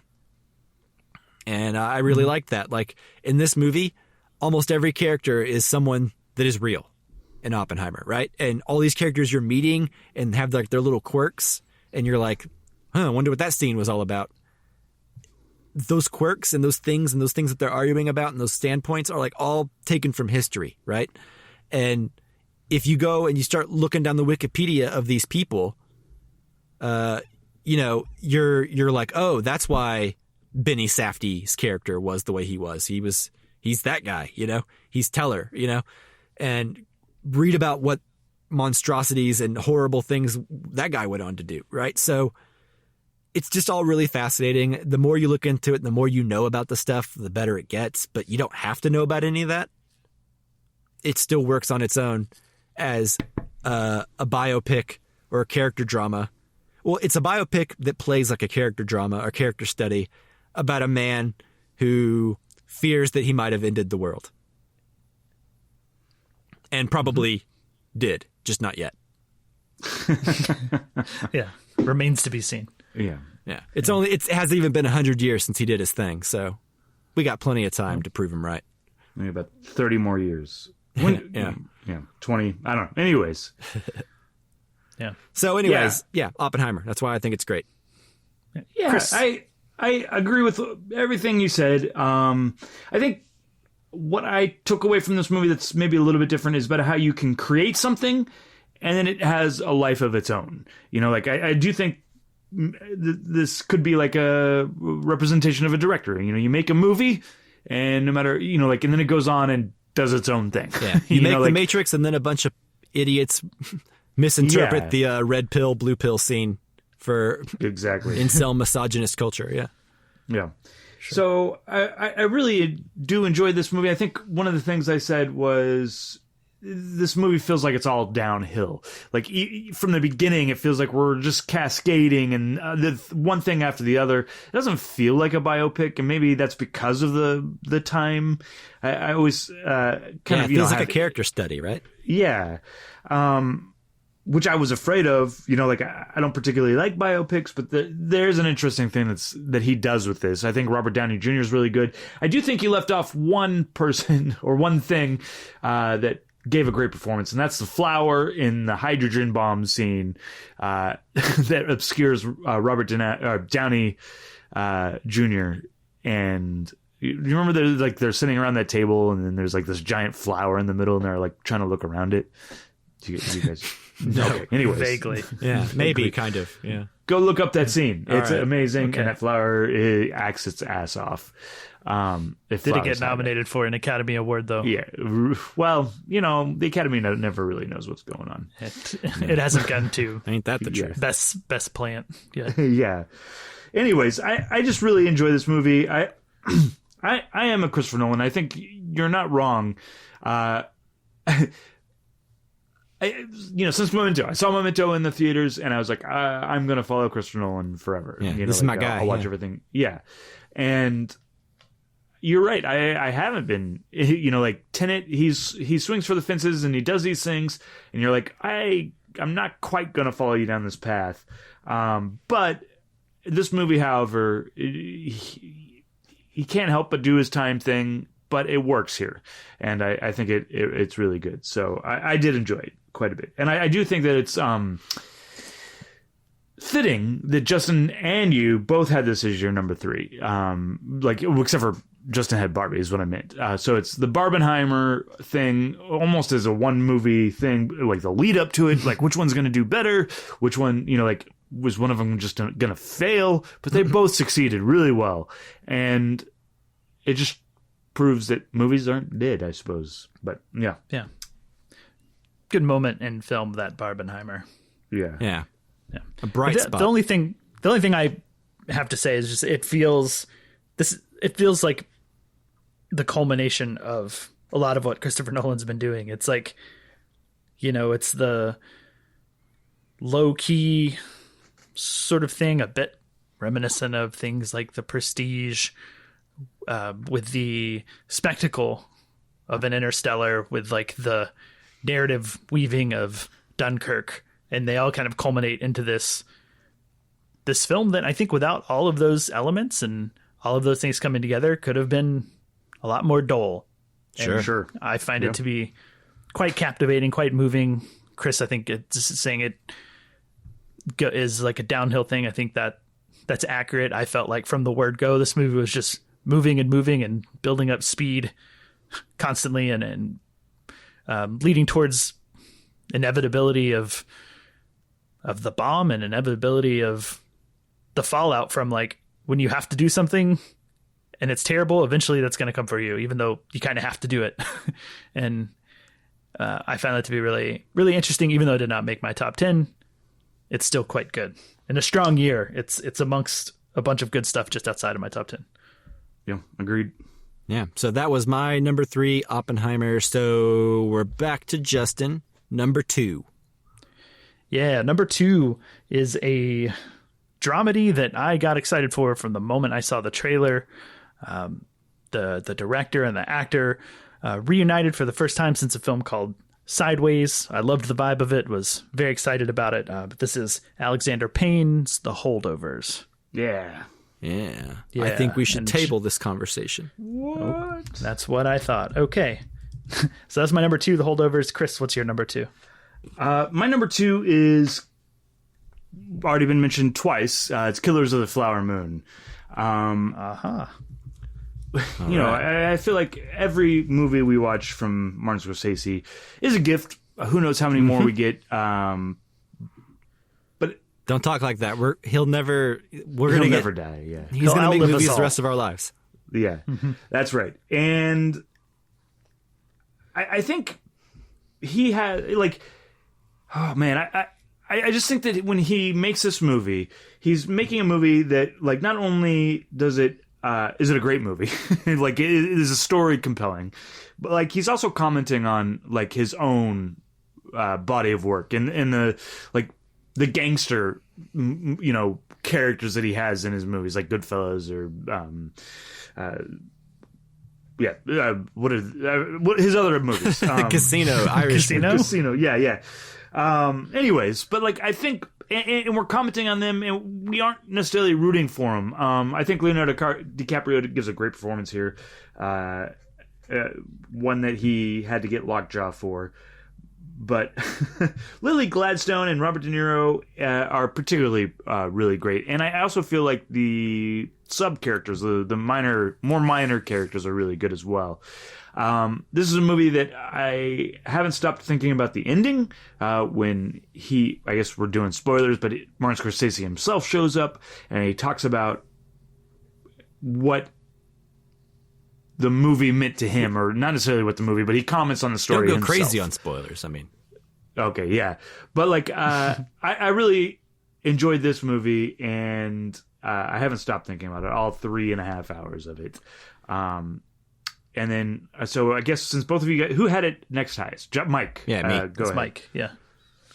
Yeah, I mean, I echo everything you said. I think Martin Scorsese always puts out quality movies, but I think even for Martin Scorsese, this is on the higher end of the quality. I think it's very good. I understand why some people may not like this movie. It is kind of upsetting and frustrating and infuriating, but also I think it rings true, right? It's like it kind of shows you the ugliness of kind of how everything unfolded, and it doesn't really shy away from it, and it gives you really great performances from Lily Gladstone and Robert De Niro and even Leonardo DiCaprio. Even though I don't think this is one of his best performances, I think he's giving a very generous performance because he's letting other people do a lot of the shining, which I don't know that he usually does. Like, he's usually pretty front and center, I think. And I think here he rightfully kind of takes a step back and lets other people steal the scenes from him. And I think that's for the best. I agree with you that the end is really good, and it is, the whole movie is sort of Martin Scorsese being aware of his place in culture, his movies previously to this, what he wants to be viewed as kind of next, and trying to take a really thoughtful approach to this material that people, I think, are often ready to judge whenever like white directors try to tackle a certain subject matter before they even see it, you know? And I think Martin Scorsese handled that in a very smart way and listened to the right people to make something that hopefully resonates and rings true and doesn't feel false or like a repainting of history, you know? And I don't know. I think it's pretty great. Martin Scorsese's film run in his later career has been pretty strong, you know, with Silence all the way through this. You know, he's in The Irishman even had a really he's in a very thoughtful phase of life, I think.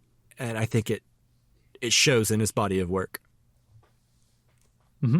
I think that's what elevates this movie beyond, a historical drama, because I think it is based on a book, and I think that book is a bit more procedural. Yeah, that's what I hear. This movie feels. Yeah, it's certainly not about. It's more about the birth of the FBI as opposed to what happened to these people.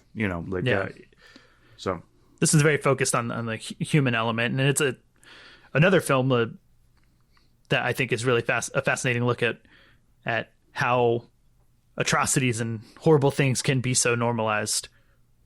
This one's a little more pointed than a May December at that specific thing, and it also, like May December, I think dives into a bit of an analysis of true crime towards the end, and our obsession with it, which is great. And I think for those reasons, it's definitely brought it higher up on my list of those things that elevate it. But the other thing too, in a more very like tangible way, is that this movie did a similar thing for what Priscilla did in teaching me things that I didn't know about.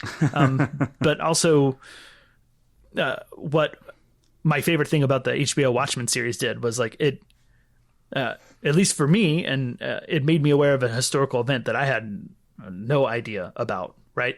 So I understand that, it can be a tough watch for people, but I think it's important because I've never heard of this before. Right. And similar to Watchmen, I'd not heard of like the Tulsa massacre. And now I see it pop up everywhere and regularly in the conversation regarding our racist past. And I hope that this movie does the same. I think it's one of the things that one of the, I guess, longer lasting effects that the movie has had on me is just this knowledge of something I didn't know about. And I think that has a lot of value. Agreed. Plus everything you guys said is why it's very good. Yeah. Yeah. I really enjoyed this movie. And I don't know when I'll get back to it necessarily to rewatch it. And maybe when I rewatch it, it'll be like in 2 chunks, but I do think I will get back to it. So sure. Yeah. So that was your number 2, right? Correct. Mike, what is your number 2? All right. My number 2 was mentioned previously. It is Yorgos Lanthimos' Poor Things. I don't remember who mentioned it earlier. I believe Justin. I did. Yeah. It was my number 5. Okay. All right. So it's my number 2. This film has just been on my mind a lot. I think it's really interesting. I think it's really gutsy, especially on Emma Stone's part. Like, this is unlike anything I think I've ever seen her in. It feels like a very brave performance. It's like this twisted adult fairy tale of like, I think in the episode, I think I said Frankenstein meets Pinocchio. It kind of feels like what this is. Yeah. But rated R, I think the performances by Willem Dafoe and Emma Stone are great. Mark Ruffalo really shines here. He's having a lot of fun and just feels like he is firing on all cylinders and the role he was born to play. I don't know. I just think this movie's a lot of fun. It's really creative. It's like I don't know. Yeah. Just like a storybook fantasy with a really dark streak across it that I found really fun. And it feels like a very realized world. So, yeah, that's why it's my number 2. Justin, why was it your number 5? Well, for all the reasons you said, I kind of thought of it as like a Tim Burton meets Lars von Trier. Is how I got it. Maybe not as wholly depressing as von Trier tends to be, but not depressing either. Yeah, certainly depressing at times. Not afraid to be depressing for large sections of the movie. Yeah, and maybe part of that is the sort of like brazen sexual content that it gets into. But I mean, I think it has a lot to say, a lot to think about in terms of what men can want from women and what ways that can be not necessarily apparent until you dumb it down to the story that this movie is, where it's so clearly horrible. And you know, being attracted to and wanting to enter into a relationship, physical or otherwise, with somebody mentally immature, and you know, using a person who is mentally immature with a full-grown body, and the story being what it is, like, to make that point, I think is really smart, and I really enjoyed it for that. And just moving beyond that, it looks awesome. It's quite funny in times, despite it also being depressing at times. Like I laughed out loud. I was in a relatively crowded theater that also laughed at all the same moments, so I didn't feel like it was my weird, twisted sense of humor that that was like laughing at inappropriate things. And it was quite challenging too. I was surprised that people didn't walk out of the theater, or and I think that's like a testament to just like how the movie, similar to Barbie, just kind of like pulls off being both entertaining and interesting to look at and spectacular, while presenting some challenging subject matter, and certainly much more challenging subject matter than Barbie. But yeah, similar to you, Mike, I just haven't really stopped thinking about this movie, and it's probably the movie on my list that I want to watch again the most, at least of the ones that I've only seen once. Sure. Yeah. I look forward to watching it again myself. Have you seen this, Chris? I haven't. There's, I think, 3 movies that have been mentioned that all came out towards the end of the year. Holdover, or not Holdovers. I've seen Holdovers. But The Anatomy of a Fall, Zone of Interest, and Poor Things are all movies that I think would have made it on my list had I watched them. I just haven't had the opportunity yet. Yeah. Well, I look forward to hearing your thoughts when you do. Yeah. Same. All right. Are we... Yeah, so that was my number 2, Poor Things. So now we are at number 1. Ooh, that's boy. right. I know. So the big here we one. go. Justin, what is your number 1 film of 2023? My number 1 film is the only film I've seen twice. So maybe that says something about the value of rewatching movies. Could. I don't know. It could, but it's a movie that came out so early in the year that I wanted to watch it again before this episode to reevaluate it. So I watched it again about a week ago, maybe 2 weeks ago. Time is confusing sometimes. But I think this was my number 1 when we did our middle of the year best of so far. And if so, it's maintained that crown. But that is Beau is Afraid. Yeah. So I assume I can keep going about this movie. Yeah. I have this higher up. Oh. No, just kidding. No, you This is don't. number 1. Go. Yeah. Oh, give it a 0. Yeah. No, you give it as number 3, Yeah. buddy. I have it written down. Anyways, yeah. So this movie contains a level of self-indulgence that I love in both its length and its specificity of what it's about and what it's doing. And I just find this movie fascinating from start to finish. It's got a long runtime, but I think like it's kind of broken up into episodes, which I think helps it. And I find the world that it created fascinating. I find seeing a world where all of your anxieties, all the things that you've been told since you were a kid that are dangerous to you, all the threats that live in the world of like somebody who's been brought up to worry constantly, a world where all of that exists and is really out there, where just walking to your apartment is an obstacle course of potential death. I love everything about that vibe, and just watching this movie and the full journey like that is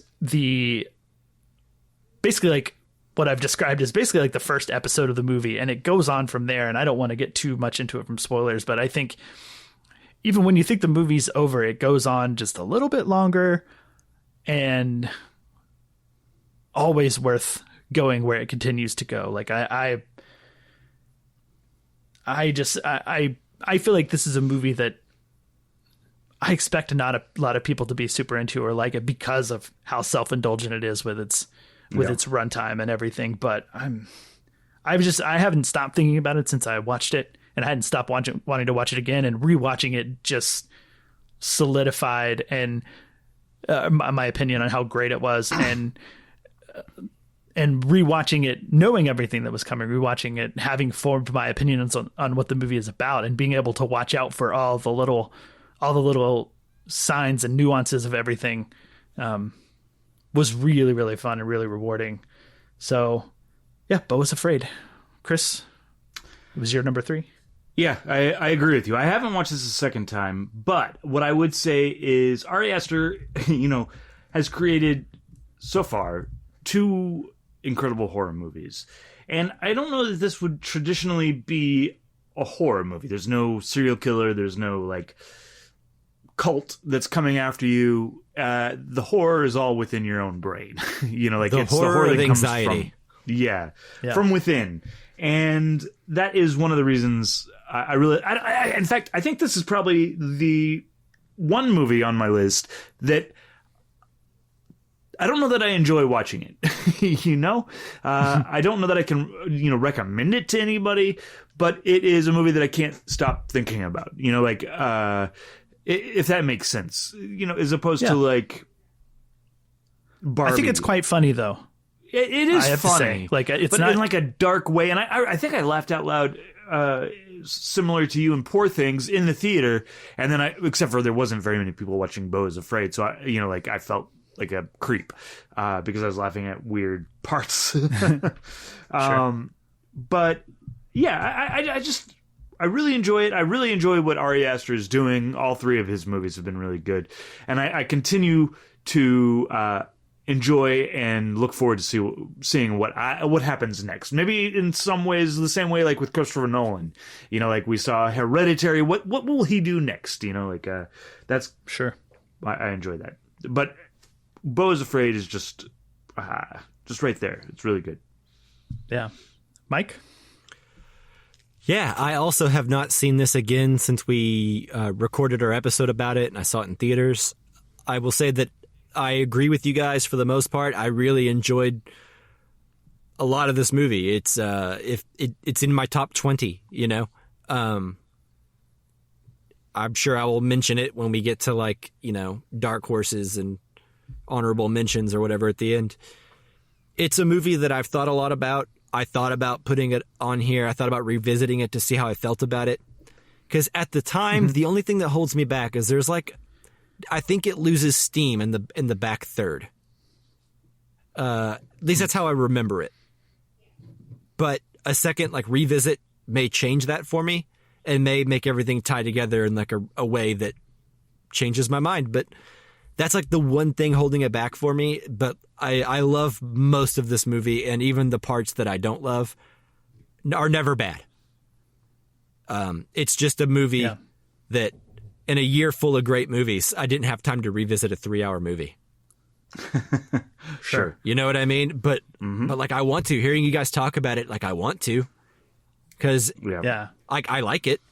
And I laughed a lot when watching this movie, at just the absurdity that like the worst thing that he fears might go wrong usually does. And that's just great. I think Joaquin Phoenix is better here than he is in some movies this year. I think this is the better Joaquin Phoenix performance of the year. And I don't think it's getting as much attention, which is a shame. But at the same time, it was never going to, because this movie feels like a very niche audience. It's just too weird, almost. Yeah, it's not very accessible. It's very long. Too weird and too long. Like, that would be the... you can do weird in like an hour and a half, but 3 hours, people, you got to be in and out, like, sorry to bother you. Yeah. If you're going to be real weird. Right, yeah. This movie dives in. I don't think it leaves anything on the table at all. No, nothing. And it's a movie that can only be made from a director who's cashing in a blank check for making 2 really badass movies previously. Yeah, like really successful. Yeah. It's completely self-indulgent. it feels like Synecdoche, New York, or whatever or I don't know if I'm even saying that right, but from Charlie Kaufman, you know? Yeah. It feels very much like a Charlie Kaufman thing. Yeah, it just feels so self-indulgent, so Kaufman-esque, but in a good way. Yeah, it definitely... It is Kaufman-esque, but it's also so twisted and so like demented in places that I don't think Kaufman is that necessarily interested in going that dark. Yeah. Maybe depressing. Yeah. But I don't even know this movie is as I don't know. Adaptation feels pretty gets. dark. Yeah, maybe so. But I would bet this is darker if there was some objective way to measure darkness. Yeah, there's some way to quantify. Yeah, but there ain't. Okay. We did a whole episode on it, so we don't have to go too far into it, but I'll leave it there. My number one, Beau is Afraid. Chris, or co-host Chris, excuse me, what is your number one? My number one has already been mentioned, and I think all of ours have probably already been mentioned, but Past Lives. Yes, I love this movie, as you can tell by it being my number one. But I love the idea of there's several different types of stories going on here. There's one like immigrating and moving into a new country, and what would you have done if you had stayed? Like, what would be different in your life? I think I am not someone that has immigrated into another country, but I like to think about what would be different about my life. You know, like if the small things had, changed. I think this is really well done. There's 3 major people in this. The boyfriend that is, or actually a husband that is married to Greta Lee in this movie is really good in this movie. And there is a scene where they are in bed together and he's like, no matter how well I get to know you, I still don't know you. I think that's both the scary thing and wonderful thing about relationships is that like you can get to know somebody's really, like super well. You still haven't even scraped the surface, and I don't know. And then you have this other character that's coming from Korea because she's immigrated from Korea. And I don't know. It's just so much fun and so interesting. And I think the major 3, the 3 give great performances. There's a long shot at the end that breaks your heart. I really enjoy this movie. And this is probably the hardest I cried in a movie. I think I watched this movie right before we watched Indiana Jones because I watched it at Alamo Drafthouse and then Mike showed up for Indiana Jones. Afterwards, I was probably red-eyed and just sobbing, and Mike was like, what's wrong with you? But anyways, I love this movie. I highly recommend everybody watch this. It's not like Beau is Afraid or anything like that. It's pretty accessible, But just what did you think? Yeah, everything you said. I mean, it's the second most I cried this year behind Barbie, for sure. Yeah.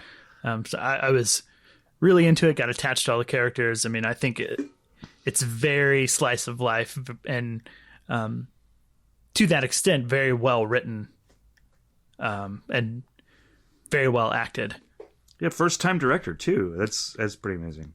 Yeah. So as I said earlier, I think when I mentioned this film, which it was my number 4, like I often dwell on the what if, right? Like it's a big thing. And to see a film explore that really spoke to me. And so while I think this is like a movie that's easy to connect with, and that idea is relatively easy to connect with, but like that was the thing for me that really, really moved me, really made this movie speak to me on what felt like a personal level, what felt like a movie that is made for me, Mm-hmm. And I just loved it. I just loved exploring that idea. So a character getting to really genuinely explore that and explore it in a way that's not that's very natural. It's not kitschy. It's not like time travel or something like that, right? It's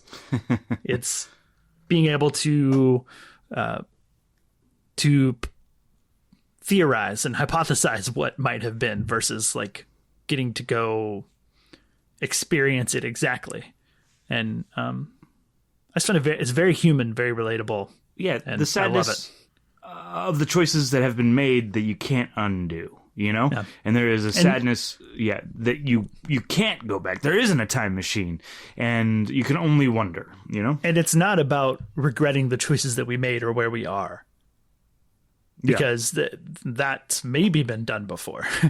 Because I don't know that I left the movie feeling like anybody was questioning, or at least our main character was questioning, like, or feeling like I've made the wrong choice and I wish I had done something different. Like, it's the ambiguity that, like, it can be both, right? Yeah, well, there's maybe not regret's the wrong word, but like a sadness to the life unlived. Yeah, the life unlived. In The Weatherman, an old Nicolas Cage movie, they talks about, and I think about this quite a bit, but like how doors close and you know are no longer, you can't go down that path anymore. And I think, and those doors when they close give you sadness, and I think that applies here. You know, like doors have closed for these characters, and looking at that closed door gives you sadness, and I think that's what really strikes me in this movie. Yeah. Mike, I believe you've seen this. Yeah, this was actually my number 11. This is the movie that May December just beat out to be on my top 10. Like, and man, was that a hard choice. And I'm still not even confident I made the right one. The only reason this isn't on my top 10 is because I knew it would be on you guys' top 10. So I thought I'd be maximizing the movies, but it turns out we already talked about May December anyway, so I could have just done it. Yeah, then it would have been on all three of our lists, which would have only been the second movie to do that. Yeah.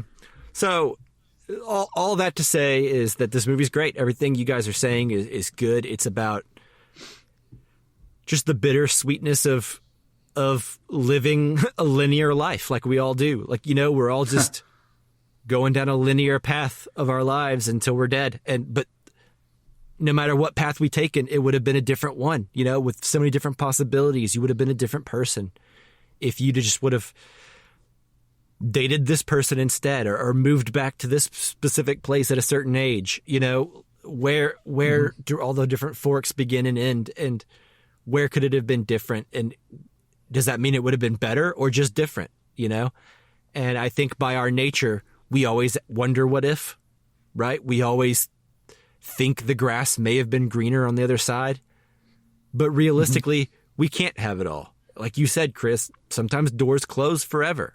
Certain events happen, or certain thresholds get crossed as we live our lives, and doors start to close. And you can't get everything back at any point, you know? And that is sad. It's something that I think people struggle with in real life all the time when it comes to dating, or where to live, or what job to have, or whatever, you know? It's something I think that's very true to our experience as thinking like beings that are in our own heads all the time, you know? And I don't know that I've seen a movie articulate that aspect as succinctly as this one did, I think. Right. And it really breaks my heart that I could only have 10 movies in my top 10, you know? Sure. Yeah. Like this movie the most is like the one that I really wish I could have found room for. Yeah. I really enjoyed this movie. I highly recommend it. So anyways, all right, Mike, we're wrapping it up. I think I know what your number one is. What is your number one, though? Tell everybody else. The people paying close attention already know it, but all right, here we go. My number one film is The Holdovers by Alexander Payne. This is a film that I did not expect to love as much as I did. I enjoy Alexander Payne of what I've seen. I don't know that any of his movies have ever been number one in their respective years. I have not even seen Downsizing because everyone tells me not to, but that kind of just makes me want to. more. Yeah. Justin loves it, don't you? Yeah, he loves that movie. Downsizing, yeah, it's great. Time to go. Yeah. He has a poster of it on his wall. Yep, it's true. I look at it every day, touch it as I sit down to work. Yep. Anyway, this movie's very straightforward. If you've seen the trailer, you kind of know what the movie looks and feels like, but it's just crafted so well. Paul Giamatti is great here. Alexander Payne is great behind the camera at everything he's doing. Davine is wonderful in this. What's the kid's name? Sessa? Dominic Sessa? Yeah, something like that.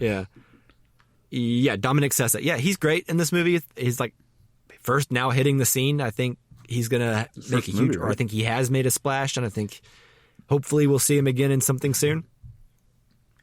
But this movie's just so sad and melancholy, but also kind of sweet and hopeful in a way that I think is kind of hard to pull off. It's equally depressing and inspirational at the same time. It has I don't know, it's like to use a term that Quentin Tarantino uses, it's like a hangout movie. Sure. Where it's like you get to know these characters so well that next time you watch it, you're going to be excited just to see these characters and be around them a little bit and get to hang out with them because they're fun. You know, not every scene furthers the plot necessarily. The plot's pretty straightforward and simple, but it's all about the character dynamics and the interactions and learning that you never really know what's going on with someone else, even if you think you do. And, sure, you know, we commented on this in the episode. That sounds like a very straightforward, like, duh kind of statement. But as Justin said earlier in this episode, sometimes we need dumbed down, simple messages. You know, you think you've seen a message a million times in movies, but the world's getting worse. And it feels like these messages need to be constant. And this is one of the better versions of this kind of sentiment that I've seen in movies. It's not reinventing the wheel, but it feels fresh. And it feels from the heart in a way that it's never boring. It never feels contrived or simple, or I don't know. It just feels right. And the performances are good. And it just has the right amount of heart and made me feel in a way that no other movie this year did. I don't know. I watched it around the holidays when it came out in theaters, and I thought about it a lot, you know, throughout the holidays. And I don't know. It's just a movie that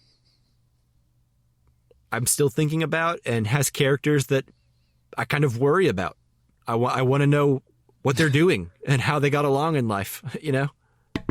What happened after, yeah. The Holdovers 2. Yeah, please. I'd watch it. Yeah. Come on, Mr. Payne. Let's do a sequel.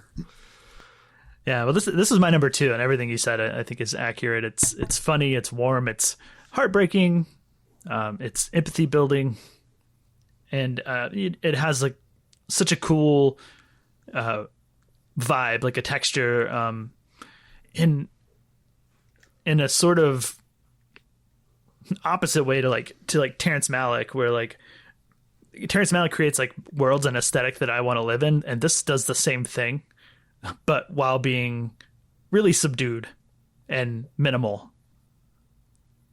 I appreciate the craft that goes into that, and part of that's the characters. I think I love all of these characters. I love spending time with them. You know, the plot is very simple. You know, it's a teacher stuck with a student over the holidays who doesn't have a family that he can go home to, or can't go home to his family. Right. And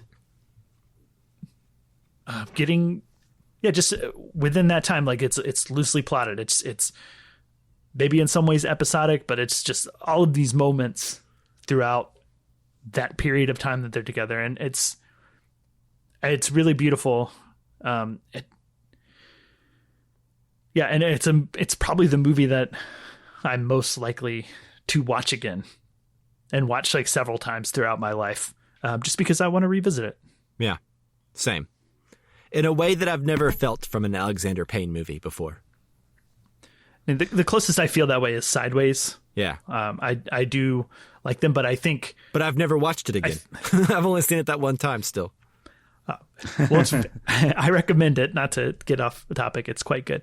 But this movie, I think, does away with a lot of the potential to dislike characters, I think. Like you do in Sideways. Like they're not necessarily great people, and they can be grating, and that's part of the intention. This movie kind of loses that. So there's a lot more warmth to this movie that is enticing to revisit. Yeah, absolutely. Chris, you have anything to say about The Holdovers? Yeah, I really like this. I like what you guys are saying. I just recently watched it.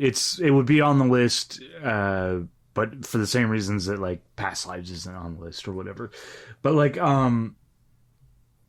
what I think this is a good. Where like Sideways doesn't have a holiday associated with it. This I could see myself watching every Christmas, this becoming a new tradition, like, but it's better to me than like movies like A Christmas Story or that are a little bit more slight, or Elf, this movie feels a little bit more sumptuous and a little bit more, there's more to it than, those other Christmas type movies. I really enjoyed this as well. I thought the three main actors once again are, marvelous. So yeah. Yeah, absolutely. Yeah. Okay, so... The dogs agree. Do we want to recap real quick before we wrap everything up? Yeah, absolutely. Right, so I'll start. Justin. Right? Yeah, you're first on the list, so why don't you count backwards to 1?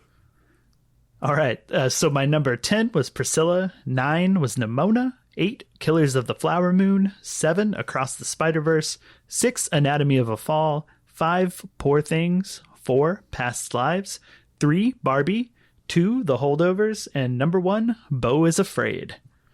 Nice. Yeah, all right. Good list if I do say so. Chris. Yeah, it was pretty okay. Let's hear your less good list. My top 10 is starting with 10, Riddle of Fire. Number 9 is John Wick. Number 8 is Barbie. Number 7 is Across the Spider-Verse. Number 6 is Oppenheimer. Number 5 is The Killer. 4 is May December. 3 is Beau is Afraid. 2 is Killers of the Flower Moon. And coming in at number 1 is Past Lives. All right. So, excuse me. My number 10 was May December. My number 9 was The Iron Claw. My number 8 was Society of the Snow. Number 7 was Anatomy of a Fall. Number 6 was Priscilla. Number 5 was The Zone of Interest. Number 4 was Killers of the Flower Moon. Number 3, Oppenheimer. Number 2, Poor Things. And number 1, The Holdovers. Nice. Well done, everybody. I'm always surprised. I always think we're going to have more films in common than we do. Yeah. Every year. Yeah. So only 2 films, I think, appeared on all 3 lists. And those are Killers of the Flower Moon and something Oppenheimer? else. No? Oh, maybe it was just Killers of the Flower Moon. Yeah, I think it was just that one. Yeah. Yep. Okay, well, live with that. Rock and roll. Yeah, just that one. So only 1. I stand corrected. Yeah. Diverse. Yeah. One of our more diverse years, maybe. Yeah. Couple of quick things before we wrap up. First one, just quick question. You don't have to dive into it too much if you don't want to, but I'm just curious, which films do you guys have, do you have any, if any, do you have any 5 out of 5 star movies? The only thing I rated 5 stars was The Holdovers, but I've got a lot of 4.5s. Yeah. Same. A lot of that has to do with the way I rate films. Yeah, Chris is not enthusiastic about more than 2 movies a year. Well, just rating movies is I think there's quite a few, the top 3 are at least 4.5, but I always feel like on second watch is when I rate it 5 stars. So that's kind of just... So you got to wait a few years before you get... Yeah. An idiosyncratic thing about me. So doesn't dole them out easy. Okay, I will not ask you that question. It's hard to get. Yeah. Yeah. Real quick before we go, though, I am curious. Real quick, any honorable mentions? I'll kick it off real quick, just because I put you guys on the spot. Yeah, well, I didn't get to say my 5-star films. Oh, you didn't? Oh, my bad. I'm sorry. Justin, did you have any 5-star films? It was The Holdovers and Beau is Afraid. Barbie down for a while, you get into 4.5s. But those two were the 5 stars for me. Rock and roll. Yeah. Okay, honorable mentions. Kick us off, Mike. Okay, so just past lives, Across the Spider-Verse. I really like Ninja Turtles Mutant Mayhem. Yeah. Barbie, That's The in my Killer. honorable mentions. Beau is Afraid. American Fiction. Nimona. Asteroid City. I like Dungeons and Dragons. yeah. I thought about that for a second. That could be my wacky 10. That one's so fun. It's so much funner than it had any right to be. Funner's not a word. Yeah. More fun. True. Yeah. Okay, anyway. Chris, what were your honorable mentions? I don't have a ton. Dream Scenario, well, I mean, I have honorable mentions, but like Dream Scenario I think is the one where like I'm still like working it out. I need to see that Have either still. one of you guys seen Dream Scenario? No. Not yet, no. Okay. Seems cool. So, but yeah, I mean, anything that I have watched that was on you guys' list is, I'm sure, on my honorable mention. Nimona's on there. Eileen, I don't know if you guys have seen Eileen yet. I want to see Eileen. Yeah. So, yeah, just a bunch of movies on there. Justin, what about you? Let's see. So I'll name my 11 through 15 in no particular order here. But I'll get Teenage Mutant Ninja Turtles. Mutant Mayhem is on there. May December is on there, so that almost made it. Saltburn, I really enjoyed. That maybe has some recency bias to it, but that was really, really rad. Surprisingly, I liked Napoleon quite a bit. I thought it was really entertaining and That does kind of surprise beautiful. me. Yeah, I didn't expect that, to be honest. But I thought it was pretty fun and really just awesome to look at in like a Barry Lyndon sort of way. Maybe that's just Ridley Scott the costumes. makes really good looking movies. Yeah.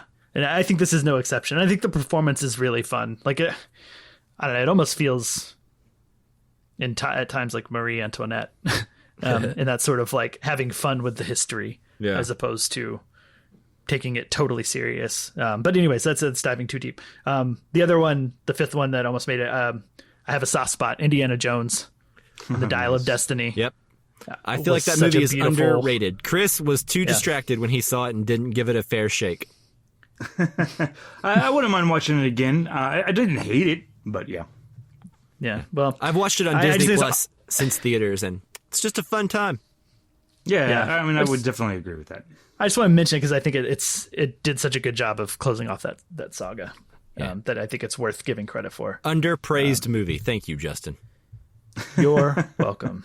I knew you'd agree with it at least being in my honorable mentions. Yeah, absolutely. If I didn't list 10 other honorable mentions, it certainly would have been in mine, but I figured no one would share the sentiment, so I didn't even bother. 10 is a lot. Yeah, I could list 5 more that I'd feel good about, but I wanted to kind of cap myself at the next 5 on my ranking. Yeah. And leave it there. Cool. All right, so we did it, right? We done did it. That is it. Episode over. Thank you, listener. God, if you're still here, thank you so much for listening. Yeah. This is a long one, but a fun one in my opinion. Thanks, as always, to Jake Wagner-Russell for doing our intro and outro music. If you want to hear more of his music, go to soundcloud.com/bobscotch. All right, stay tuned to this channel, this feed, like it, subscribe to it, all that, whatever you're doing. Because our next episode will likely be our most anticipated films coming up in 2024. And then probably a casually Criterion over Blast of Silence. So that's right. Yeah, see you then. All right, guys. Thanks so much for listening. We will see you next time. Bye-bye. Bye. Bye.